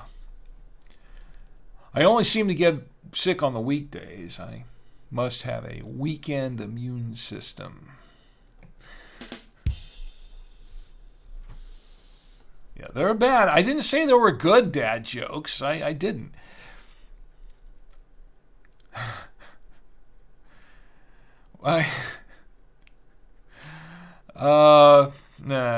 Some of these are dumb. I don't, the thing is, I don't get, did you see the Marvel movie, not the Marvels, but the other one, my son and I watched this last week. Well, my whole family actually watched it weekend before last, I think. No, it was last weekend. It was the it was the third. Which Marvel movie did we watch now? No, it wasn't the Marvels. It was. I've been told that that's not a movie to go see, so I didn't go see it. I don't know. I just did by hearsay. People were saying, nah, yeah, don't go see it. But the one that we did see was what did we see? I don't remember now. We watched a Marvel movie last week. Guardians of the Galaxy 3. That's what we saw. Guardians of the Galaxy 3. And it was actually pretty good. A little bittersweet at the end, I think. But it was pretty good. Overall, I liked it. And, I was thinking that the Marvel movie, I'm not really big on Marvel much anymore. I used to really like the Marvel movies a lot, but it's just I'm kind of marveled out, That was not a dad joke, by the way, but it's just... And one of the Marvel characters that I never really cared for, that some people love, the Hulk. It was not my favorite character, the Hulk. I was really more into Fantastic Four, and I liked the Thing, but the Hulk was not really my favorite. The thing is, I don't, even so though, a lot of people love the Hulk, and I don't really get why Marvel doesn't use the Hulk to advertise more, because he's basically one big banner, right? That was a long setup for another joke.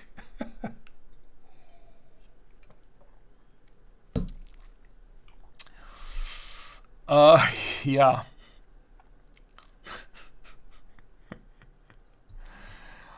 By the way, whoever stole my copy of Microsoft Office, I will find you. You have my word.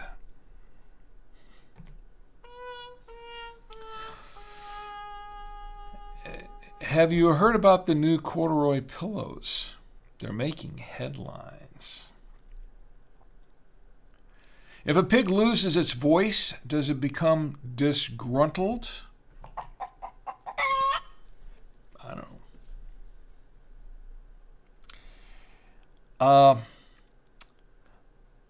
Why did the alternate universe Spider-Man do so well on his driving test? He's an excellent parallel parker. Ooh. That deserved a rim shot. That did. That was good. That was good. How does cereal pay its bills? With checks.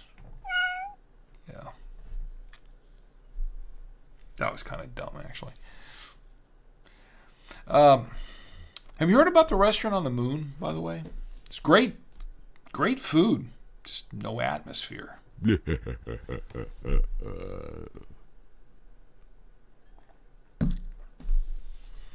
Yeah.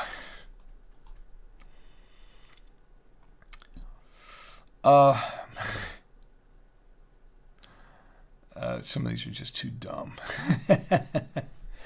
By the way, I know last week I was out and I wasn't feeling great, but this I'm really going to try and get myself back into shape, and the New Year's resolution thing, I'm really trying to take that more seriously this next year in 2024. So I'm going to really try to do some things health-wise to improve my health, right? One of the things that I'm going to go buy is, no, I'm not going to go buy it, but, well, I might buy some. I'll buy some apples. Buy apples, because I've heard that an apple a day keeps the doctor away. At least it does if you throw it hard enough.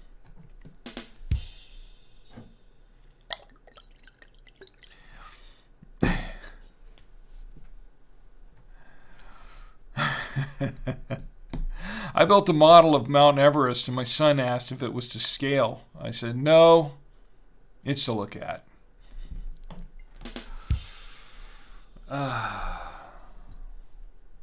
By the way, what has 5 toes and isn't your foot? My foot.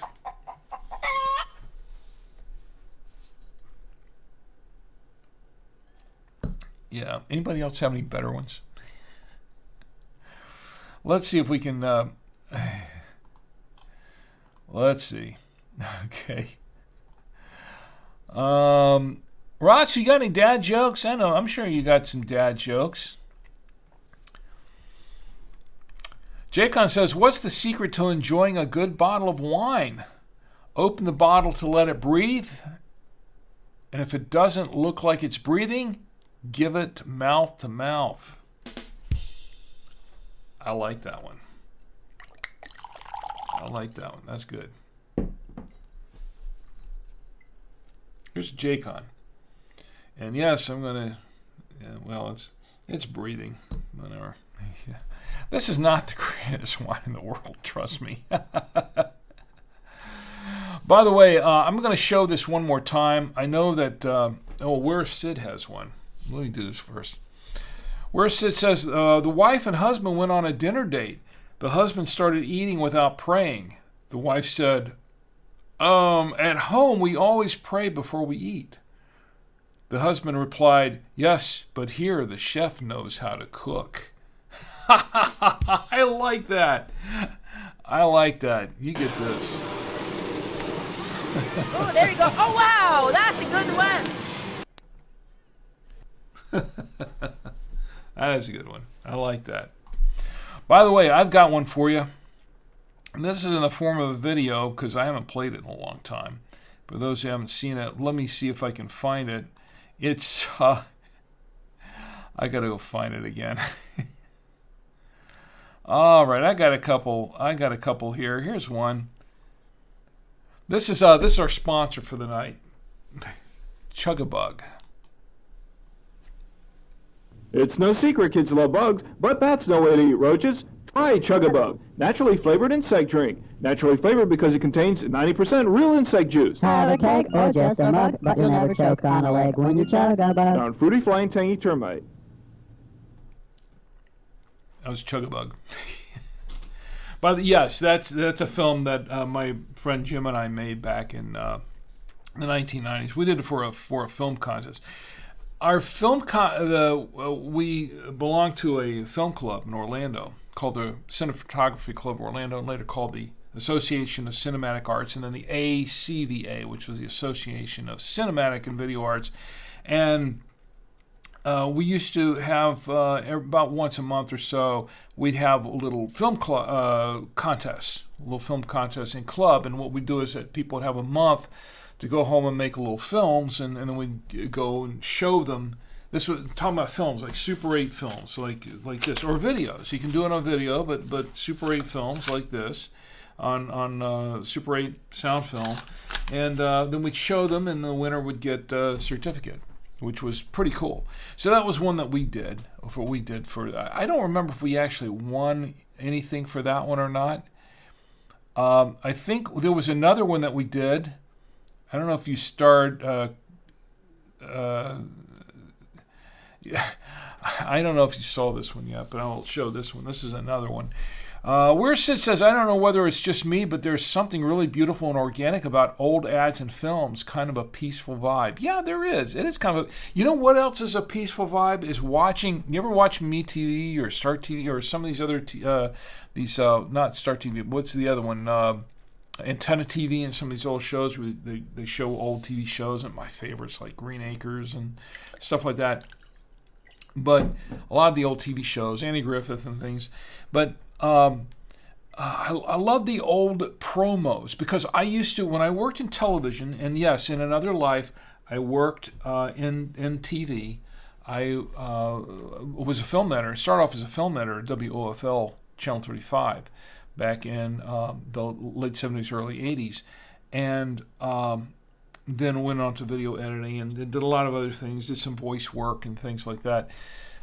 One of the things that I used to do is I used to produce promos. I was working for WRBW later on too. I did a lot of this.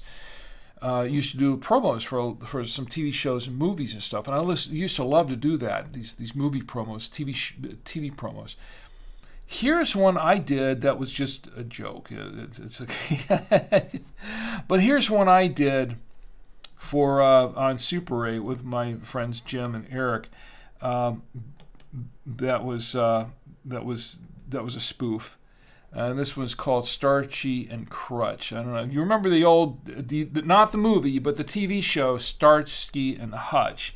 This was actually made during the last season that Starsky and Hutch was on the air back in 1980. And we actually made a spoof promo for it. Here it is. On the next exciting episode of Starchy and Crutch.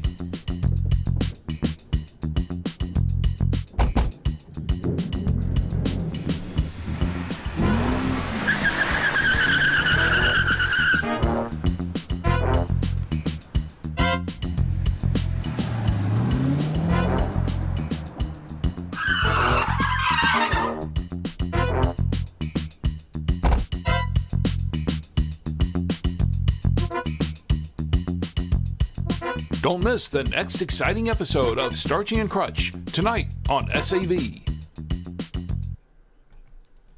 That was Starchy and Crutch. We made a lot of these old films. But that kind of brings me into what I guess what I wanted to mention briefly, and that I've been doing this show for 5 years now. The Drink with Rick on the Saturday Night Winestream. Been doing it for 5 years. We've got our holiday shows coming up, and I want to mention that real briefly. So I hope everybody shows up for the holiday shows, because I think you'll have a lot of fun with it.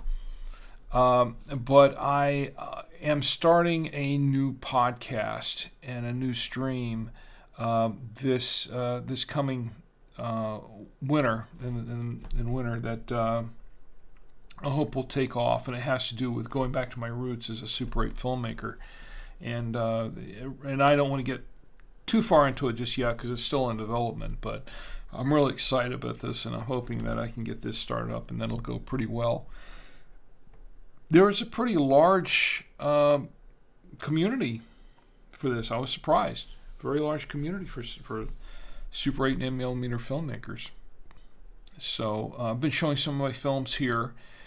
And as you know, we premiered, for those of you who missed it, by the way, you can go back and watch the episode from the week before last, episode 229, when I premiered Space Apes from Ice Planet Alpha on this show.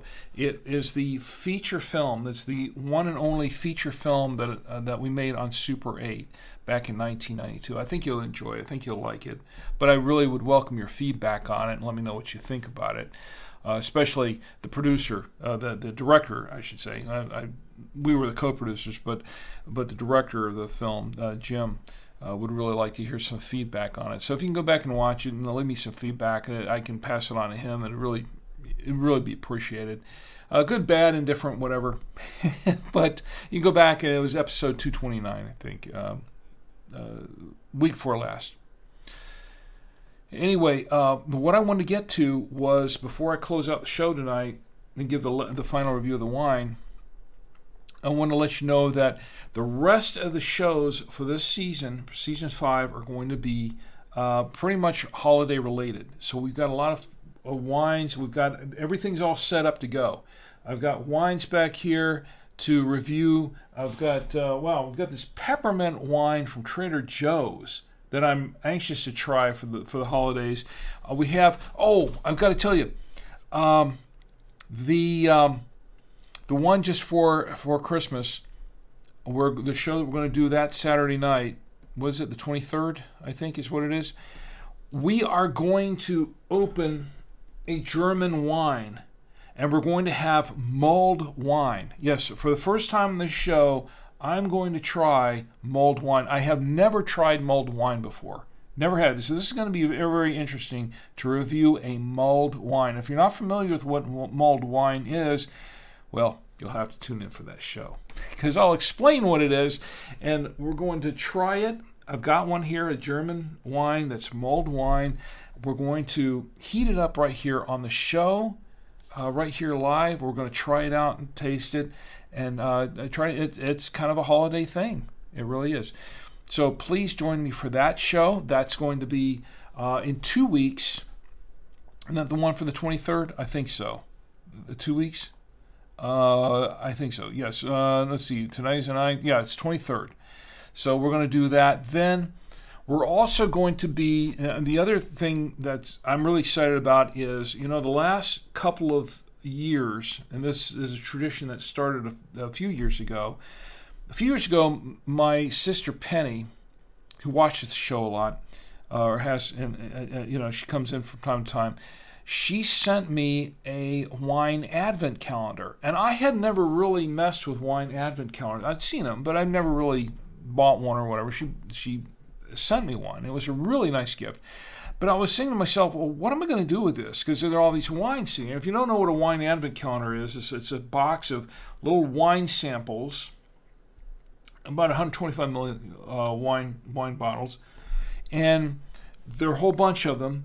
And they're kind of in a calendar kind of thing, in a box, and you really don't know what you're getting until you open it up, until you open each individual one up, and you try them, to taste them all, and you have a lot of fun with it. So it's a calendar of wine. So she sent me this thing, and I tried a few of them, and I thought, I didn't want to keep this to myself. I wanted to share it with you. I wanted to have some fun on the show with you. So I took this wine advent calendar and I said, well, what can I do with this thing? And I came up with a game. I came up with a drinking game. And it doesn't require you to drink on the show, although you can if you want to, but it doesn't require you to. But it requires me to do it. It's okay.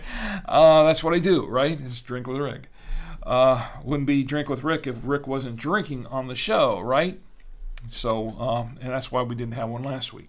But the Wine Advent calendar was such a hit. Everybody got into the chat, and we had a lot of fun with it. And I made a game out of it, and we gave away some prizes, and people had so much fun with it that I said, let's do this again next year. So we did it again next year, and we had a great turnout, and people loved playing this game. It was really cool. I gave away more prizes. I said, let's make this a tradition. And that's what we did. So that's what we're going to do on New Year's Eve for the show then. I've got the Wine Advent calendar sitting right over here. It's ready to go. So we're going to play the Drink with Rick drinking game again. And everybody gets in the chat, and we all guess. It's a guessing game, and I'll explain it all explain all the rules and everything when we get into it and start to do it. But everybody gets to participate, and you can win some prizes. We gave away some great prizes last couple of years, and we're gonna have some more to give away this year. So I hope you'll join me. Please join me for the next drinking game here, which is going to be on New Year's Eve. So please, you'll have a great time. Trust me, it's a lot of fun. Everybody's enjoyed it whenever we did it. So let's see. Let me catch up the chats again here. Where says I don't know if it's just me, but there's something really beautiful and organic about. Oh, well, I read that.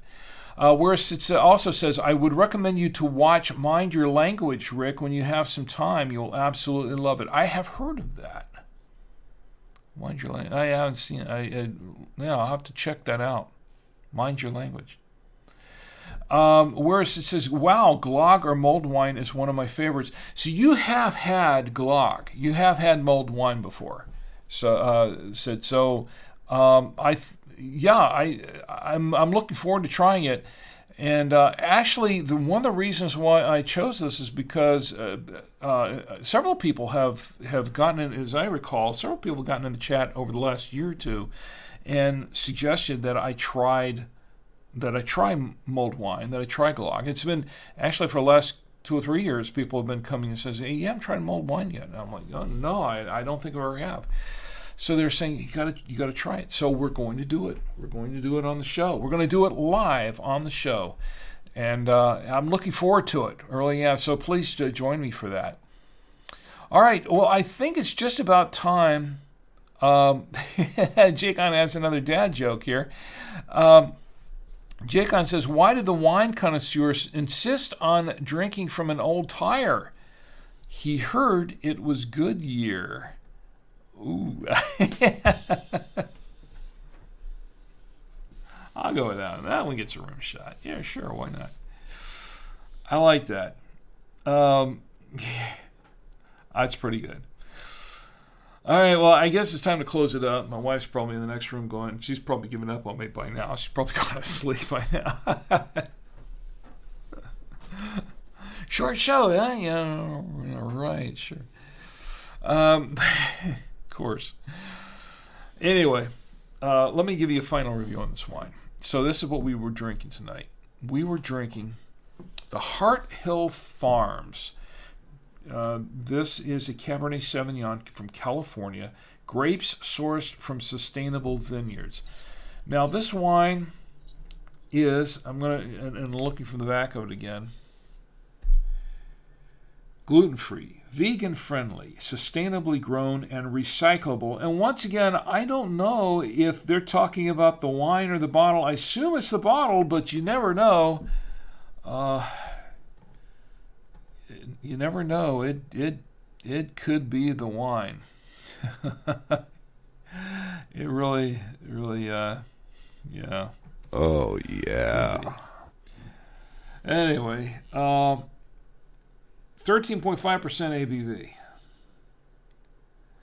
120 calories per 5 fluid ounces, and I can tell you for a fact that I have had more than 5 fluid ounces. 5 grams of carbohydrates, 5 grams of carbs, 0 grams of proteins, 0 grams of fat, sourced from sustainable vineyards. Okay, I can tell you that, yeah, it's tasting better now. It is, but it's still a little bit salty. So here my takeaway. Let me take another sip of this.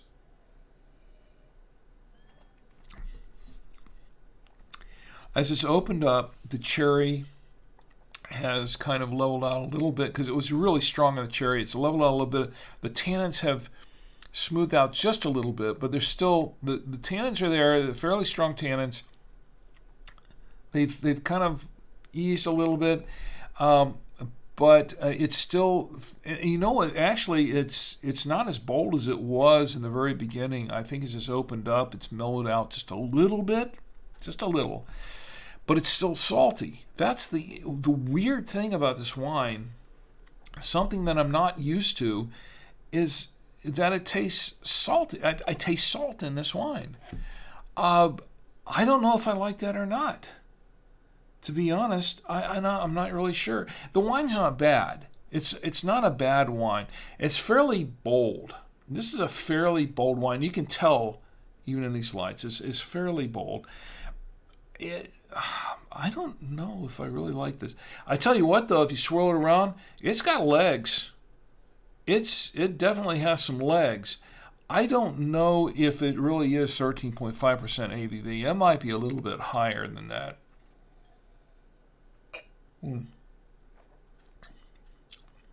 They claim it's at 13.5. Yeah, definitely salty, a little bit smoky, some oak in this wine. It went okay with what was on the plate. It went okay. It wasn't bad with a pair. It wasn't a bad pairing with anything on here. It went okay with the chicken parmesan that I had, which is really cold now, and the that cheese over there is the. I lost where am I here? Okay, it went okay with the creamy Toscana with the Syrah. And it went okay with the Trader Joe's double cream Gouda, and really the Gouda actually I think helped the wine more than the wine pairing with the Gouda. Really, it went okay with it, but overall, I think this is a wine you kind of want to have this with food, but you can't have it with just every food. I don't know if this would be a really good steak wine. I don't know if this would. It might be okay with a burger, but yeah, it's kind of salty. Maybe I don't know. I don't want to say a Chick-fil-A sandwich or something. I don't want to. But it's okay. It's not okay. 3.1. Okay, who was asking me about 3.1 stars earlier? And J.B. Ferris in the chat, by the way. J.B. Ferris says, "Hi, how are you doing?" And J.B. Ferris, thanks for being here, by the way. And Murdoch64 is also in the chat. Thank you for being here, both of you. J.B. wants to know, how can a wine be recyclable? That's a very good question. I think they're referring to the bottle. I can't imagine they're referring to the wine. I really don't. I don't know how a wine could be recyclable, but yeah, it does say recyclable. If you look in the back there, it says gluten-free, vegan-friendly, sustainably grown, and recyclable. Now, how can they can't be talking about the bottle. I mean, everything on here is talking about the wine, right? I don't know. At this point, recyclable wine. That's a new one on me. I'll have to say, Javel. And Murdoch's great to see you here. Love Murdoch64 says love mulled wine, and I'm looking forward to trying this. So please join me here.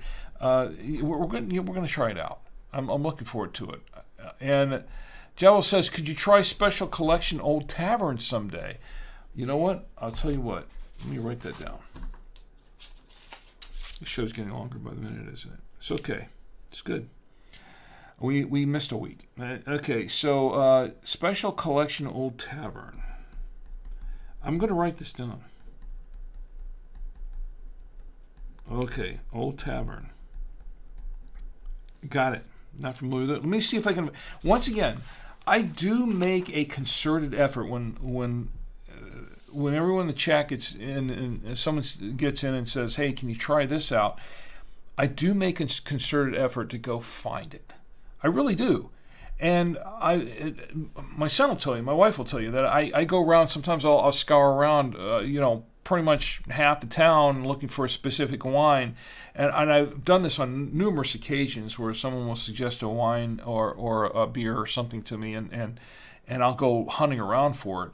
And sometimes I find it, sometimes I don't. Sometimes it's just not available in my area. Now we're in North Carolina, which for a long time, for a while was a dry state, pretty much. And even so, now they have so many restrictions, and they allow. I'm going off on another tangent here, but Jaycon, we were talking about corruption and things like that earlier. This is another thing. Some states, from what I understand, some states, there really aren't that many restrictions on as far as the different distributors of alcoholic beverages. In certain states, there are really, really tight restrictions on this sort of thing, to the point where, if you're in a state that has an ABC store, those are the only stores that can sell the liquor. In some states, those are the ones that are state sanctions that can sell liquor in that state. And other states can't. And for those who maybe have a few more freedoms, there are states where it's controlled by one distributor, or only a couple of distributors can operate in that state. And we happen to be in a state where you've got the ABC stores, and then you have another distributor, but everything's kind of tied to a specific distributor in that store, in that state, or in that region, where everything goes through that distributor. And if it's not available from that distributor, if that distributor doesn't carry it, you can't get it. And let's say, for instance, that distributor does carry it, but at any time they can decide that we're no longer going to carry it, we're going to carry something else and swap that in. Then all of a sudden, all the stores around here, you can't get it from that store anymore because that distributor just dropped it. And then you're kind of stuck with whatever the distributor decided that they were going to carry in all the stores. So you've got there's a lot of once again, I don't want to get too in the weeds on this, but I think that this sort of thing is overregulated. Now, I understand there's some reasons for having some of these regulations. I completely understand that, and I'm completely on board with some of that. But I think to a certain extent that in some areas and in some ways, it's overregulated. And they should kind of ease up on that a little bit. But that's my thought. That's my opinion. Okay. And I'm just going to leave it at that.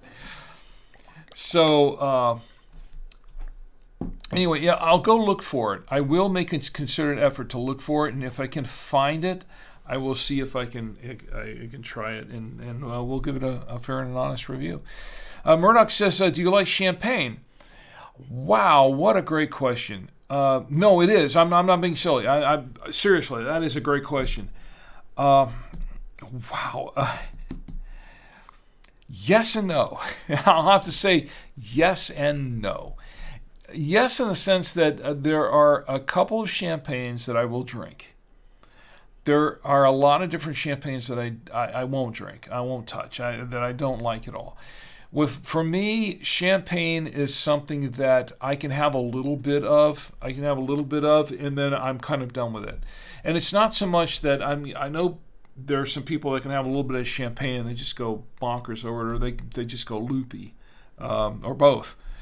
And I'm not really a champagne person. I'm not somebody who is really into the carbonation in alcoholic beverages too much. Now, I say that, oh wow, I'm really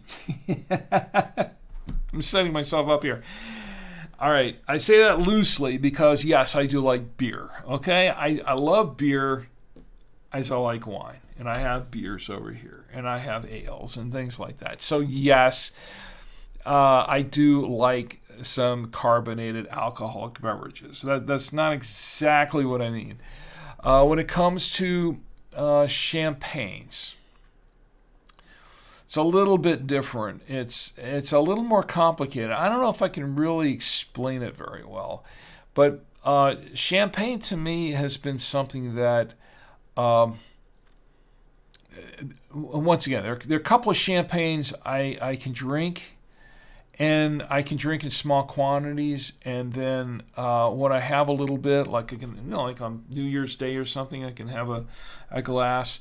And then I can say, okay, this was just for the sake of celebration. This is good, and then I'm done with it. I'm done with it, and I don't have to have another glass of champagne for another year. I'm not really a champagne kind of person, but I do appreciate what goes into making champagne. I do understand what goes into making it, the process for making champagne, and it is a process.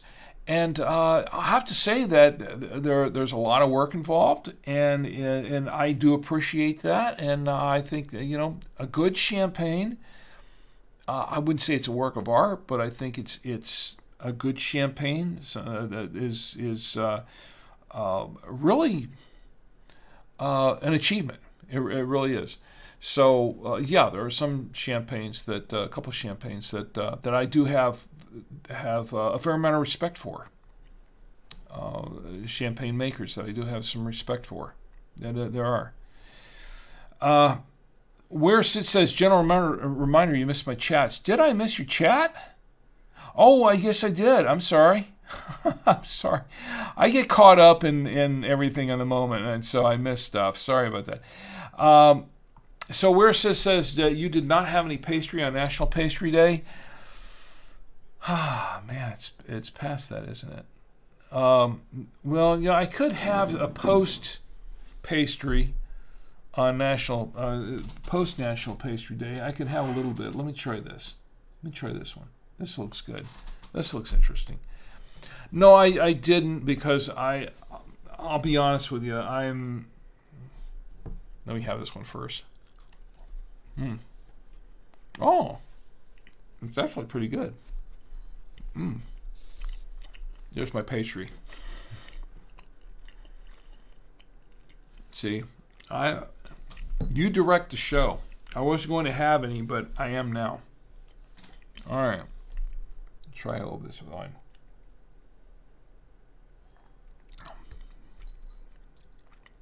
Oh boy. Okay, now, normally, and people have watched me have desserts with wine.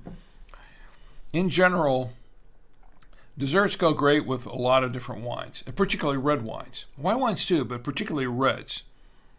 And I like having some dessert with red wines, and some of them are very, very good pairings. That particular pastry with this wine, I'm sure that pastry would go good with a lot of different good wines. This wine, I don't think, is a very good pastry wine. I don't think it works well with pastries. Actually, I don't think this is a very good dessert wine, to be honest. It works okay with some of the other foods we try, but I wouldn't say it's a good dessert wine. That's, yeah. Well, but I did try it, right? I did try it. And, so I have had, yeah, it is past National Pastry Day, right? Can't talk anymore. Maybe it is the wine. I bet this wine has a higher alcohol content than they're saying.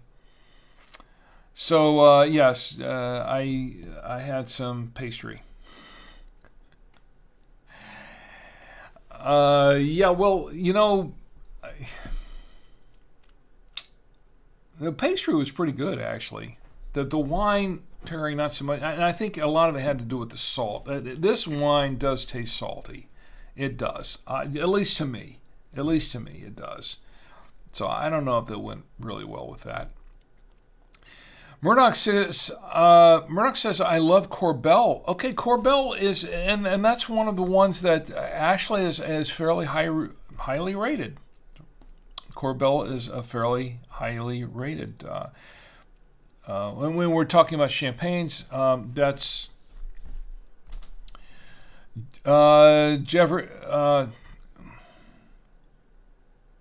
Okay, Jeff says, is a sweet wine that impressed me because it was something that I was not used to drink. Yeah, champagnes, and people have asked me before, why haven't you tried more ports? And why haven't you tried more, sweet wines of different types? And because the reason is simple, is because I'm not really a sweet wine person.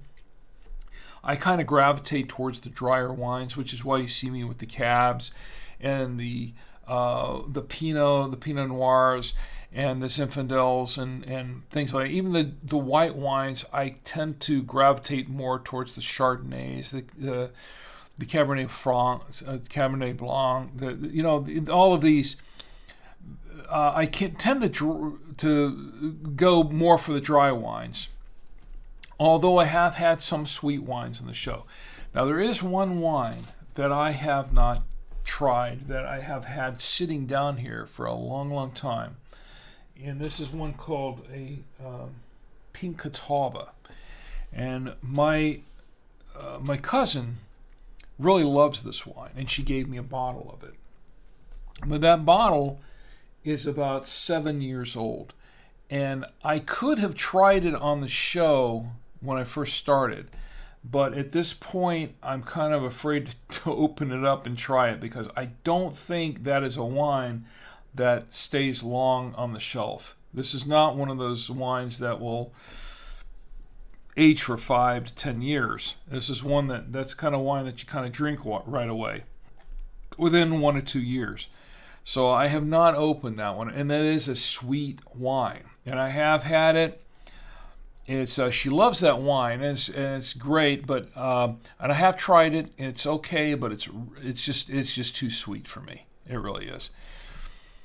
But if you like sweet wines, there's nothing wrong with that. There's absolutely nothing wrong with that.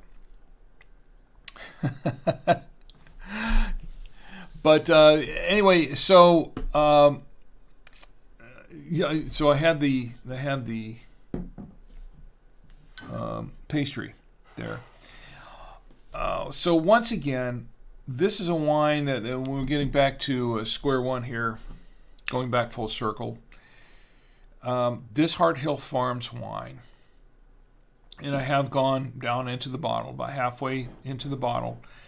I'll have to say that it's okay. I would not give it, when it comes to, someone was asking me earlier, would I give it 3.1 stars? Barely. I would say I really want to be nice to this wine, okay? For $5.20, this wine costs $5.20, and it's really not it's not that bad of a wine. It's not a great cab. Look behind me. I've got a bunch of cabs behind me that I've had. I've reviewed a lot of cabs. I love Cabernets, reds and whites, but I have to say this is not really up there in that upper tier of cabs that I like. It's okay, but it's not my favorite cab. I have had much better cabs, and yes, I have had worse, and yes, I have had the $2 Chuck. And $2 Chuck, of course, the Cabernet version is, well, let's hope I don't have to go back to those days. But this isn't like that, but it's not a great cab. Okay, I can't say that I recommend. There are a lot of other cabs in the $5 to $10 range that I would recommend first. Now, you know what? Here, one that I would recommend before this would be the Collections. That was the very first wine, the very first episode of Drink with Rick on the Saturday Night Winestream, was the Collections. That was a wine from Target. It's a Target wine, Target branded, house brand wine. Of course, Target didn't make that wine. They just bought it and packaged it and labeled it as a Target brand. It was okay, not great, but okay. I would still put that a little bit above this. So maybe I would give this a 2.8 stars. Maybe. I think that's where we'll leave that. It's okay. Not my favorite. But I'm hoping that we'll have some really good wines next week. Javril says 2.8 out of 10. 2.8 out of 5 stars. My star rating, if you go to drinkwithrick.com, let me put you up here real quick here on the website. And that's not the page that I was going to take you to, but if you go to Rick's Picks on the site, no, that's not the one. Wine reviews, there we go. The wine reviews, Montetato, you see that right here. I haven't updated this in a while, but I have a 5-star rating system here. And some of these you can see 3.5, 4 stars, 3.9, 4.4. I think there are only 2 wines that I've really given it close to a 5-star rating. This was one of them. Mox Rocks was pretty good. There are a couple of them that I've gotten pretty close to a 5-star rating, 4.8. I'm not too tough on these. I'm not really tough on them, but I do try to make it a little more challenging as far as that's concerned. I don't want to just easily give every wine that I like a 5-star rating, because that's not how it works. But the Real says, thank you for creating that web. Great, I will check it out. Yeah, please. Out of 5, I'd say 2.8 out of 5. So it's kind of mediocre, kind of medium. It's okay. The saltiness is what keeps throwing me, though. I can't get over this. I don't think I've ever had a wine that tasted salty before. That's weird. I've had sweet wines, I've had sour wines, I've had wines that were bitter, that were, but one that was really salty. This is kind of a new one for me. It is.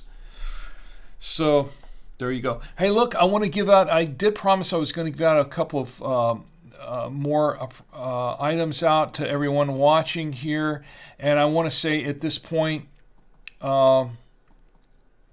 that I would like to give out a couple to Ross. I gave you, once again, go to send your email to rick@savoymedia.com, and I'll send you a pair of these. The official Drink with Rick wine tasting notebook and the official Drink with Rick beer tasting notebook. These are really good journals for recording your wine and beer tasting. But I want to give out a pair because I plan to give out here. And the holidays are here, so I'm giving them out. I wanted to. Where's it? I think I gave you. Did I give a pair of these? Did I? And I want to give out a pair to Jacon. I think I sent you some already, right? I sent you some. But I want to give out a pair to someone who has not. Murdoch, how about you? Murdoch? Javril and Murdoch. I want to send you each a pair of these. How about that? If you're in the States. Now, if you're outside the U.S., that's the caveat. I should mention that right now. If you're outside the U.S., I may not be able to send them to you. Because I have some limitations as to where I can send them. But if you're in the within the U.S., then I can send these to you. And Jev and Murdoch, please, if you want a pair of these for free. And also, I'll send out a pair of the Drink with Rick wine, the coasters. They're not for wine, for anything. The coasters, I'll send you a pair of the coasters out. Just send an email to rick@savoymedia.com with a valid shipping address, rick@savoymedia.com, and I'll send you those out. Now, you'll need to send it to me within the next 10 days or so because by the end of the month, I'm going to be moving some of my addresses and whatever over to another address, so I may not get it. So 10 days. Within 10 days, send it to rick@savoymedia.com, and I will ship you out. And you can do it to a P.O. box. I can ship it out to a P.O. box. I just send it out USPS, so it's okay. So if you do that, and I'll send you out each of you all a pair of the books. Javier says, thanks, Rick. I really appreciate it. But you don't need to send me. I will buy it by my own so I can support the show. Well, I really appreciate that. I'm fine with sending them out to you for free, but if you want to, you can. They're available on Amazon. They're available to purchase. Both of them are available to purchase on Amazon. That'd be much appreciated. Where Sid says, thank you, Rick, for today. Enjoy the show as always. Top drawer stuff. Well, I appreciate you being here. And once again, it's top drawer stuff because you guys, Jacon, everybody here, you make the show. This is what the show is about. It's about you and me. It's about all of us getting together and have a great time. That's what it's about. All right, well, we're going to close it up for now. But I want to thank you all for being here. And by the way, if you want to watch the movie in segments, you can watch it. Episode 229, you can watch the Space Apes from Ice Planet Alpha movie, our first feature film. You can watch that in the different segments, or you can watch the movie it's entirely in its entirety, uncut. At go to Savoya TV on YouTube. You can watch it on Savoya TV, and you can watch Space Apes from Ice Planet Alpha, the entire movie. So, and let me know what you think of it. I think that'll do it for this week. Once again, I want to thank everybody for being here tonight with me. I do appreciate each and every one of you. And I want to thank Ross for being here in the chats as well tonight. Thank you for being here and joining in. And don't forget to send me your shipping address so I can send you out a pair of books as well. And also, my lovely wife, Chi, thanks for being here. And as always, she's probably asleep by now. I want to thank everybody who joined me on Kick, but didn't get into the chats, but you were there. I appreciate you watching. And Jaycon, thank you for being here. Always, it's great to see you here tonight. And also, everyone who joined me on Twitch, of course, what's up? And where's Sid and Astro Yeager, let's see, who else? I don't want to forget anybody. Is it Javlifera? I'm not sure if I'm saying that pronouncing that correctly, but forgive me if I'm not. Murdoch64, thanks for being here, and everybody who joined me here, and even the spammers, and Tom Antio, who just jumped in the chat just now, who says, "How's the wine?" and it's great. And how are you doing, Tom Antio? I'm trying to catch everybody in here. Thanks for being here. I do appreciate each and every one of you, and I mean that sincerely. Which is why I have one more celebrity to bring out here, and it is none other than Roadkill Bill. Yes, the inevitable, the chewed up Roadkill Bill, because Roadkill Bill has a very important message for all of us, including me. I'm not immune to this. This message is for all of us. The message is, please do not drink and drive. Drink in the comfort of your home, your apartment, your hotel room, your dwelling, wherever you are. Do not drink and drive. If you have to go somewhere, call an Uber, call a Lyft, call a cab, call a friend, get on a bus, Gus.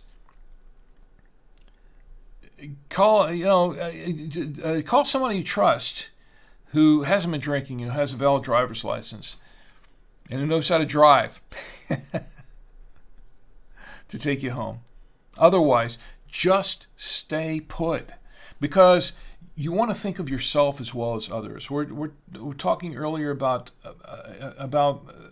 thinking of others and about human rights. The thing is, everyone has a right to live, and we want to be considerate of others as well as ourselves. So please think of everyone else around you. Do not drink and drive. And don't text and drive either, because that's also very, very dangerous. Because I want you to have a great week. But most of all, I want you to have a safe week. So you can join me here again next week for the Saturday Night Wine Stream, and we can all get together and drink with Rick. Good night.